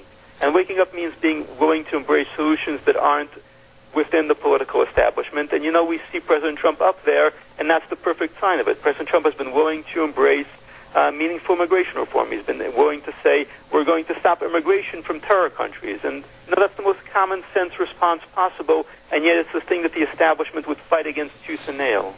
Daniel, I'm sure you do a lot of speaking and writing about various subjects, but on this subject alone, what would you tell my listeners from maybe small-town America, rural America, what would you tell them to be watchful and wary of? Well, you mentioned refugees earlier. Part of the agenda isn't just moving refugees to, say, New York or Los Angeles or Chicago. They very aggressively try to move these so-called refugees into small-town America, into rural America. We've incidentally seen the same thing in Europe, where at one point they would bring 1,000 refugees to a town that only had 500 people somewhere in Germany. They want to do the same thing here, and that's going to impose huge burdens. It's going to create violence. It's also going to disrupt life. So a lot of citizen organizations, you've mentioned Act for America before, they're on this, they're monitoring this, they're trying to fight back against this. It's very important for people to stay engaged and to be prepared if these refugees try to come to their town, because it's just going to destroy their quality of life. It's going to endanger them and their families and just their ability to even earn a living. And what you just said right there, we're seeing on a local basis already, and it seems like we're opening out the front door and we're just saying, come on in, come one, come all, we're going to pay your way, we're going to help pave the way for you to be successful. They didn't do that for you or me, Daniel, when we were growing up and starting our families. No, absolutely not, because they don't like or want productive people. They want clients, that's their term. That means people who are going to be on social services, people who are going to need social services, people who are going to run up the bills as much as possible. And who makes the most money from people who are on welfare? It's not the people who are actually getting the money. It's not the so-called poor people or the refugees. It's the people administering it. It means a fortune for them. It means jobs and money and power for these organizations, and that means money, jobs, and power for the Democratic Party. That's what this is really about. It's about bringing people to this country who absolutely cannot function here. And now some of these people, a minority, are going to start becoming terrorists and killing people, but a whole bunch of them are just going to be on welfare for the rest of their lives, and their kids are going to be on it, and then their grandkids are going to be on it, generation after generation. And the Democrats are going to have sure votes. They're going to have swing districts that they control. That's what it's really about. Daniel, here in this situation in Magic Valley, Idaho, we've got Twin Falls, one of the larger towns in our state, and the college, the newspaper, the Chamber of Commerce, all of them really opened their arms and said, bring them on in. We'd love to have all the refugees in this area. I think they did it with blind faith or naivete. Wouldn't you agree? Some people do. Americans are very nice people. We want to be liked. We want to extend our hands and welcome in the stranger and the foreigner. And that's one of the reasons why we're a great nation. But on the other hand, sometimes you have to use some common sense. That's another point President Trump made during his State of the Union address. We're very compassionate people, but at the same time, we have to put Americans first. We have to put our own families first. We have to put our own communities first. If we can't solve our own problems, how are we possibly going to fix the rest of the world? And if we invite in people from broken countries, from failed societies, we're just going to break America even further. Absolutely great journalist, a fellow at the Freedom Center, and that's Daniel Greenfield. Thank you, sir. God bless you, and come back again real soon. I've enjoyed the conversation. Thank you much. I have very much, too. Thank you. A very interesting piece, and it's a rather lengthy read, but very well done by Daniel Greenfield, and basically the worries that you and I and everyone should have with the Islamic movement all across our United States. And I really salute him. It's an excellent job. Excellent job. Okay, we got to pay some bills here real quick. Let's see. I want to remind everybody about a big doings that's coming up here in the next couple of days, and I know these people. They're really, really good, and I'm talking about Brian Scott, Dan King, and Todd Lovelace, financial advisors with Waddell & Reed.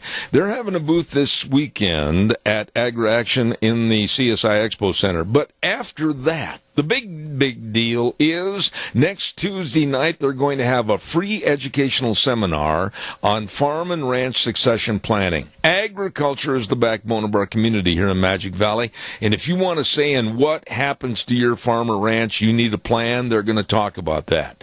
This meeting is going to be next Tuesday night at 6:30 at Waddell & Reed office in Twin Falls, located at 1146 Eastland Drive North. And the number to call and make an RSVP, 732-7695. I'll say that number again, 732-7695. Don't miss this. It's going to be really, really informational. 6:30 p.m. next Tuesday, February 6th at Waddell & Reed office in Twin Falls, 1146 Eastland Drive North. Oh, it's going to be informative.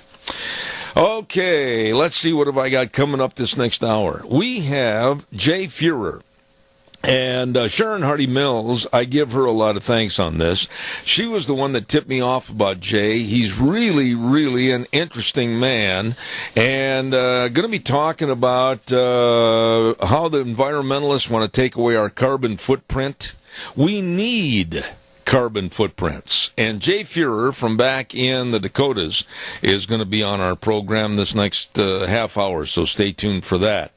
Once again, Valentine's Day dinner at the Minidoka County Senior Center. I had a call and somebody wanted me to repeat this again.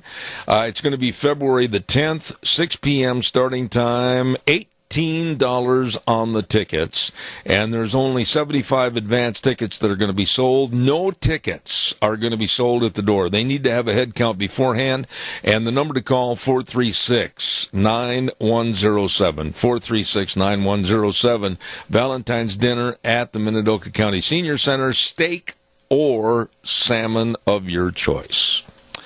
All righty-dighty. And like I said, we're going to send this back over to our main studios momentarily, but I've got one other note that Marion Wickham wanted me to read this morning, and it's from the Rupert United Methodist Church, and it is Ash Wednesday service will be at 6:30 p.m. Wednesday, February 14th, that's Valentine's Day, at the Rupert United Methodist Church, 605 8th Street, and the community is invited to attend as we prepare for the blessed event of Easter. Absolutely.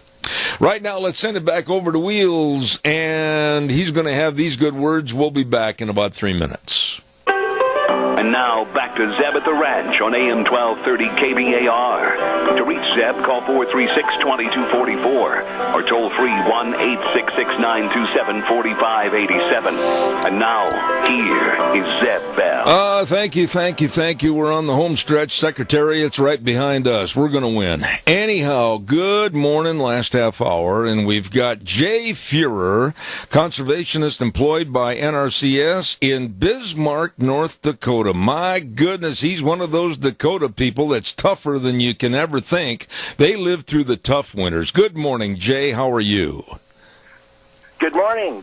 I'm fine, thank you. I went to college with quite a few guys that lived over in the Dakotas, and I made a mistake one time at Thanksgiving to go with one of them back to their hometown area on the ranch during the wintertime, and then we didn't get back to Minneapolis to go to school for over 10 days. We got snowed in. Probably some of the best days and memories of your life. Well, they were, but you people that live back in that country, you got to be the toughest son of a guns that ever put on a pair of boots. It's that, or we just don't know any better. I'm sure you know better. I understand that you were out here in this area not too long ago speaking. Give us a little synopsis of what you were here for and what you spoke on. Yeah, so a couple weeks ago, I had the opportunity in Idaho to speak at Grace and Twin Falls, both, and to primarily farmer groups farmer ranchers, and hopefully some gardeners as well. So basically any system that has soil. Uh-huh. And what we talked about was soil health. And I think it's kind of a term where you get kind of you have kind of an instant recognition of it because of the term. And basically what I spoke on was 5 principles of soil health. Okay. And that was the surface residue or the armor, the protection of the soil. Mm-hmm. And then the second one was how do we minimize disturbance of the soil? How do we reduce tillage? Any type of disturbance as far as pulling some steel through the soil. Okay. And third item was plant diversity. So a lot of our systems evolved initially when the soils were formed with a fair bit of plant diversity. And so how do we encourage plant diversity in our cropping systems? And the fourth one was a continual live plant, or in other words, using a cover crop, maybe after harvest. Okay. And the last was livestock integration. So we talked through those 5 principles at the workshops and engaged with a lot of discussion with the local folks on each of them. You know, Jay, am I wrong in thinking and saying that today we have a mass group of people, the environmentalists, that they don't want us to touch anything. They don't want us to represent anything. They don't want to have our carbon footprint on the land at all. You know something? God gave us the greatest gifts ever in the ability to reproduce our soil and our crops and grow livestock, and they want to throw us off of there. But I think what you're talking about, we can use what's given to us as assets and replenish those assets. Am I correct? No, I think you're absolutely on the right trail. I think what we're looking at is when we get some understanding of how our soils were formed, plants, animals, and soils evolved geologically together.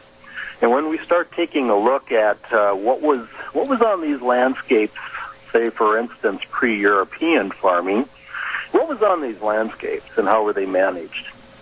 And we know it had high animal populations, it had high plant populations, and we know there was a predator-prey relationship. And so we start to understand that in relation to the carbon cycle.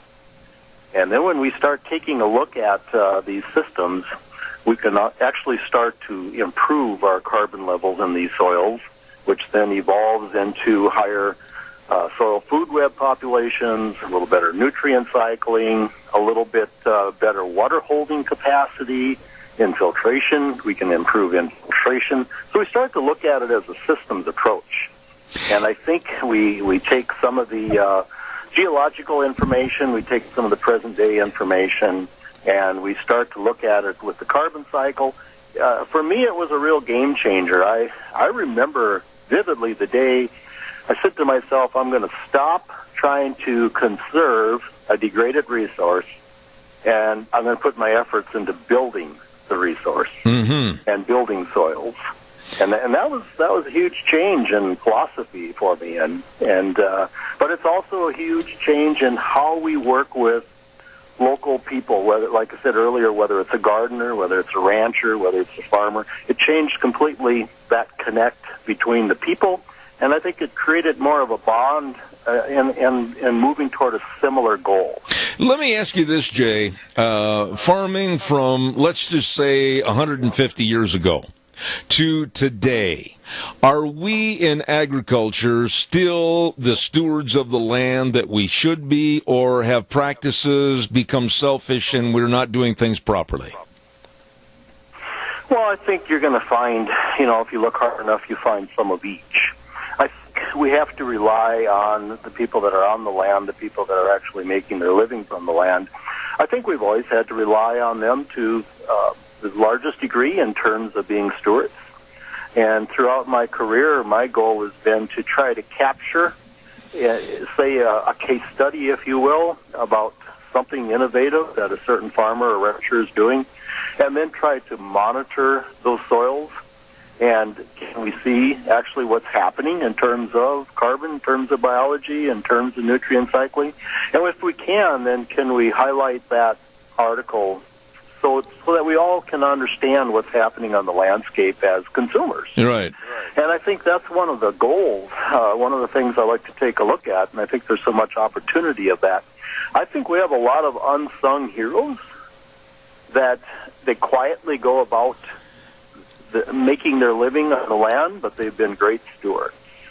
You know, sometimes we hear something that is negative on the impact, but I think it's really kind of more the minority. Absolutely. And sometimes we can have opportunities to change that and mitigate that, and I've seen both scenarios happen over the years, but by and far the vast majority of people on the land have been wonderful stewards, and I think anytime we can capture something like that for the general public, I think that's a real positive item. You know, Jay, I don't have to tell you this because you work in it every day, but the environmental movement, these wackos that want us to live in a cave and burn buffalo dung, they want us off the land, and they want agriculture to be basically stripped away from the face of America and import our food from other countries. And I have maintained for a long time that a country that cannot feed itself through its own agricultural programs will be subservient to all countries and soon not a country at all. How would you respond to that?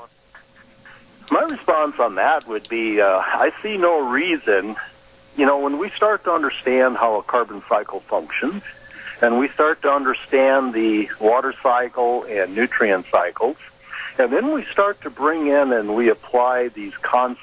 The soil health principles are unique to each individual farm. They're universal as far as building soils across the globe, but they are very unique to each individual farm. And from what I've seen is we can produce an ag commodity, a cash crop, if you will, some type of something that goes either for people food or livestock food or energy. But we have to understand that agriculture is an extraction business. And because it's this extraction business, what can I do to offset? And so I've seen this many times where people will come in, they'll maybe follow something with a cover crop, or they'll maybe follow something with livestock integration. And so we start to offset because we are an extraction business. But when we monitor these soils and we apply these principles, we can keep these soils not only strong, but we can actually build carbon in them. We can actually build soil organic matter, and we can move forward with that. And so we have this. We have information at our disposal now today that we didn't have 10 or 20 years ago, and it allows us to do this monitoring and allows us to help us moving forward in terms of quality food production, and it allows us to take a look at all the environmental concerns, whether it's nitrous oxide or whether it's carbon dioxide or whether it's methane, and we start to understand that in so many of these, the soil is both a source for storage, and it can also be a source. It can also be a source and a storage, a sink and a source, both. And then we apply the management, and we can watch this thing occur, and we can watch our soils build. Yeah, it's management, but it's many people are moving forward in that direction with that thought. And we have to apply the science to the soil. Absolutely. Jay, I think it goes without saying that the negativity that they try to portray, the left, and the environmentalists about a carbon footprint, how we have to remove it. We need to have a carbon footprint, don't we? Well, I think you're looking at, when we start to understand the carbon cycle, we understand that carbon's going to come into our soils via these plants. We also understand it's going to leave due to respiration of the soil food web, respiration of the decaying of the residue where the carbon is in. So we start to understand this, that's a natural process, okay?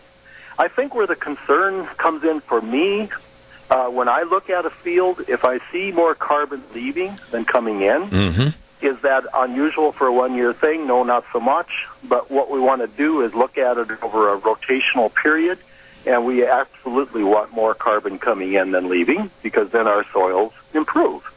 And our crop production is strong and our nutrient density is good. And so I think we can monitor these things, but we have to understand them. And I think when we understand them and we have some honest conversations about them, can we have this crop production? Can we have animals on the land? I'm a very strong supporter of animals on the land. I think we can have these things And I think we can manage it in understanding that the carbon cycle is just that. It's a cycle. You know, let me ask you about that and have you go a little bit more in depth. I am an advocate that we need animals, we need grazing, we need a replenishment of the nutrients thanks to animals. Explain that a little bit more, if you would. Well, when we bring animals in, let's just take a cover crop. So we put a cover crop in after harvest. What does that do? What does that really mean? Well, it means a number of things. If there's any inorganic nutrient, which is the plant-available nutrient left in the field, the cover crop will absorb this. So it gives us a safe place from a water quality viewpoint to put this inorganic nutrient. It also is going to build soils because that carbon came into the plant's going to give it off as sugars into the soil, as carbon exudates. That feeds the biology. They start building soil aggregates and pore spaces. Now our infiltration is improved. So we start to do a number of things with covers. Now we bring livestock in, and we can top those cover crops. That's where most of the protein, that's where the larger portion of the protein and energy is in the top half of the plant. So we come in and we top off the top half of the plant. The animals on our high plane of nutrition. The beauty of the livestock is 90% plus of what goes in the front end of that cow comes out the back end of that cow in terms of carbon and in terms of all the nutrients. So we can maintain and recycle right back through the field. The livestock are some of the greatest recyclers you're ever going to find. And it allows us to gain a pound of beef, and it allows the recycling to occur both simultaneously. So I think in terms of plants and in terms of animals, we need them both on the landscape, and we need diversity of them on the landscape. When you go to speak at various functions, like you mentioned, you spoke here in Twin Falls area and then up at Grace, etc., what's the number one thing in your message that you want your audience to take away from your speech? Probably that building soils is a systems approach. It's not just one thing. And so I don't like to pick out one particular item and say this one is the most important. We have to have an understanding that the soil health principles, not only do they apply universally, but they apply in a systems approach. There has to be a connect. And in the environment, in agriculture, in ranching and gardening, when you push one item, something ripples further away. And so we have to get the understanding that it all connects. And really, it's a systems approach. And so as we start to build soils, it's a combination of things, and we bring a balance. And this balance is what moves us forward.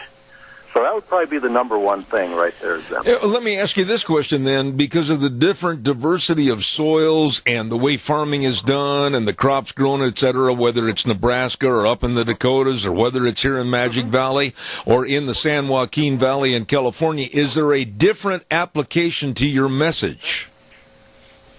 There's a different way to approach it on individual farms and individual ecosystems. Different counties, different states, etc., varies quite a bit. The foundation principles still have to function, but how they function and how you apply them is always very unique. And I think that's where the farmers and ranchers, where they're really good at, because once we see these principles, who's better at it than the local landowner in putting them into place? And something that works with their available labor and their available soils, it's just specifically unique to their each individual operation. What about water quality? There seems to be a big push naturally for better water quality in all states. How do you apply your thoughts to water quality improvement? Well, I think one of the biggest items we can do, take a cropping system that most people, conservationists, crop consultants, individual farmers, work at the front end of the cropping system. So in other words, when we're going to start to seed and fertilize, etc. Okay, we're most concerned about that front end of it. At the back end of it, at harvest time, is probably where one of the most important things happens in terms of water quality. And that is, if we can put a green plant in, a green plant is, after harvest, there's still pools of inorganic N in these soils.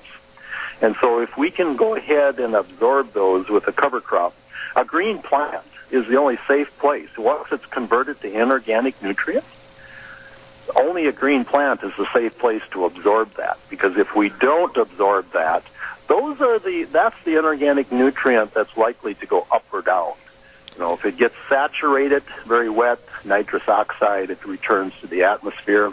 Or if we get some heavy rains, we can actually flush it down as well because it's very volatile. But a green plant stabilizes that. Mm-hmm. And so I think one of the biggest things on water quality, when we bring in a cover crop, our water quality improves. Absolutely.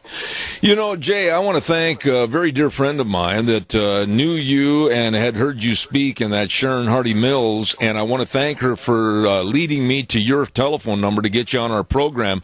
Any final thoughts about what you do and what you want people to remember? Well, I think if you keep in mind that plants, animals, and soils evolve together geologically, we have the understanding that we need to have them on the landscape. And I think it was Aldo Leopold, if you're an Aldo Leopold reader, Sand County Almanac, that he really explained it quite well. And when the wolf was taken off of this mountaintop, his hunting group shot it, and there was discussion there about what's going to happen in the landscape. And, of course, the predator-prey relationship wasn't there. And so then the grazers had this tendency to stay more down by the water under the shade, whereas today's rancher really has replaced the predator. So today's rancher, is what's going to move these animals, and then we start to get the uniform grazing of the plants, which extends their life to harvest carbon dioxide. And so our carbon levels can go up in our soils. And so it's plants, it's animals, it's soils, but we have to understand they're connected. Well, I'll tell you what, I'm very happy to have you on the air. Jay is a conservationist employed by the Natural Resources Conservation Service in Bismarck, North Dakota. He is the only guest I've ever had on my program that wears 37 sets of long underwear and a parka doing the interview. And God bless you, Jay. I've enjoyed it. Of our conversation. Thank you very much. All right. Take care. Thank you very much. Very interesting man, Jay Fuhrer, and talking about replenishing the value of our soil and the carbon footprint that is needed. Very interesting. Sharon, if you're listening, thank you for lining that gentleman up for my program. Enjoyed it. And if you've ever been to the Dakotas, like I have many, many, many times, those people are tough. They are hardy. The winters back there, woo! Ugly. Anyhow, let's get a weather forecast here right now, and it's sponsored by our dear friends at Scarrows Meats, 331 North Road, Jerome. The number to call, 324-7657. And you can go to their website and check out all the delicious meats that they have, scarrowsmeats.com. Boy, the breakfast sausages, all the different kinds of bacon, and the bratwurst. I love bratwurst. And, of course, the prime ribs, marinated prime rib. It'll just melt right in your mouth. Smoked hams, all of this and so much more. That is good. Really good eating at Scarrows Meats. Right now, let's turn this over to Gina for our weather. Looking at nice weather for today, but then for tonight and the rest of the week, well, there's going to be a change. Here's our weather forecast for us up at the ranch. Partly sunny skies for today. A high of 43 is what we're expecting. Winds out of the southwest right around 15 miles an hour. Gusts possible as high as 26. Tonight, more clouds going to be rolling into the valley, low of 29. Tomorrow, those clouds are going to give us maybe some precipitation, about a 20% chance of snow before noon. Mostly cloudy skies for the afternoon, high of 45. Thursday night, mostly cloudy with a low of 33. Then for Friday, we do have a slight chance of rain showers, mostly cloudy skies with a high of 51. Friday night, that chance of rain could continue with a low of 38. That is your weather for Zeb at the Ranch. Thank you, Gina. Brought to you by Scarrows Meats, 331 North Road, Jerome. Hello, Don Scarrow and the crew, ready to serve you at Scarrows Meats, where they always say, and it's true, they're changing the way we eat one delicious bite at a time. We have got a outstanding program tomorrow as I knocked all the papers on the floor. Congratulations, Zeb. Nice move. Tomorrow on February 1st, we're going to have our chamber report. We're going to have another outstanding interview with one of the great people at the Cassia Regional Hospital. Rita's going to be on the program, and we're going to have Cassia County School Days. And then at 10:30, one of my really, really good friends on this program, and that's Dr. Alvin Schmidt back in Illinois. And recently we saw in the newspaper where these people that kind of gauge how close they think we are to Armageddon and the end of the world, they have what they call the nuclear clock, and they just move the clock with its hands 2 minutes to midnight, doomsday. We're going to be talking to Dr. Alvin Schmidt, and a very, very noted man that knows the Bible, knows theology, and we're going to talk about theology versus what these scientists are doing with the nuclear Holocaust clock at 10:30 tomorrow morning. Don't miss it. Want to remind you, too, about our dear friends at your Magic Valley Les Schwab Tire Centers. All 7 locations serving you. They've got all the traction tires. I had somebody yesterday tell me, oh, well, we're out of the winter now. You don't have to worry about it. Hey, excuse me? No, I don't think so. We're going to see a great big kind of a cliff fall here in the weather, I think, in the next couple of days. So be ready with those traction tires from your Magic Valley Les Schwab Tire Centers. All the tire chains, the best in brake service with very, very highly trained brake technicians, front-end alignment, shocks and struts, batteries. It's all there, along with that 7-letter word, service. They are the best at what they do because doing the right thing matters at all 7 locations. Your Magic Valley Les Schwab Tire Centers, Lane and Rupert, Dave on Blue Lakes and Twin, Mike and Buell, Mike and Jerome, the Twist family and Paul. Let me say that again without biting my lip. The Twist family and Paul, Daniel on Poline in Twin Falls, and Randy on Overland in Burley. He's going to be on the show tomorrow, too. Don't forget your Magic Valley Les Schwab Tire Centers. We're going to get out of here. Have a great day. God bless you and your family. And remember, the way things were are the way things ought to be. See you tomorrow morning at 8:06.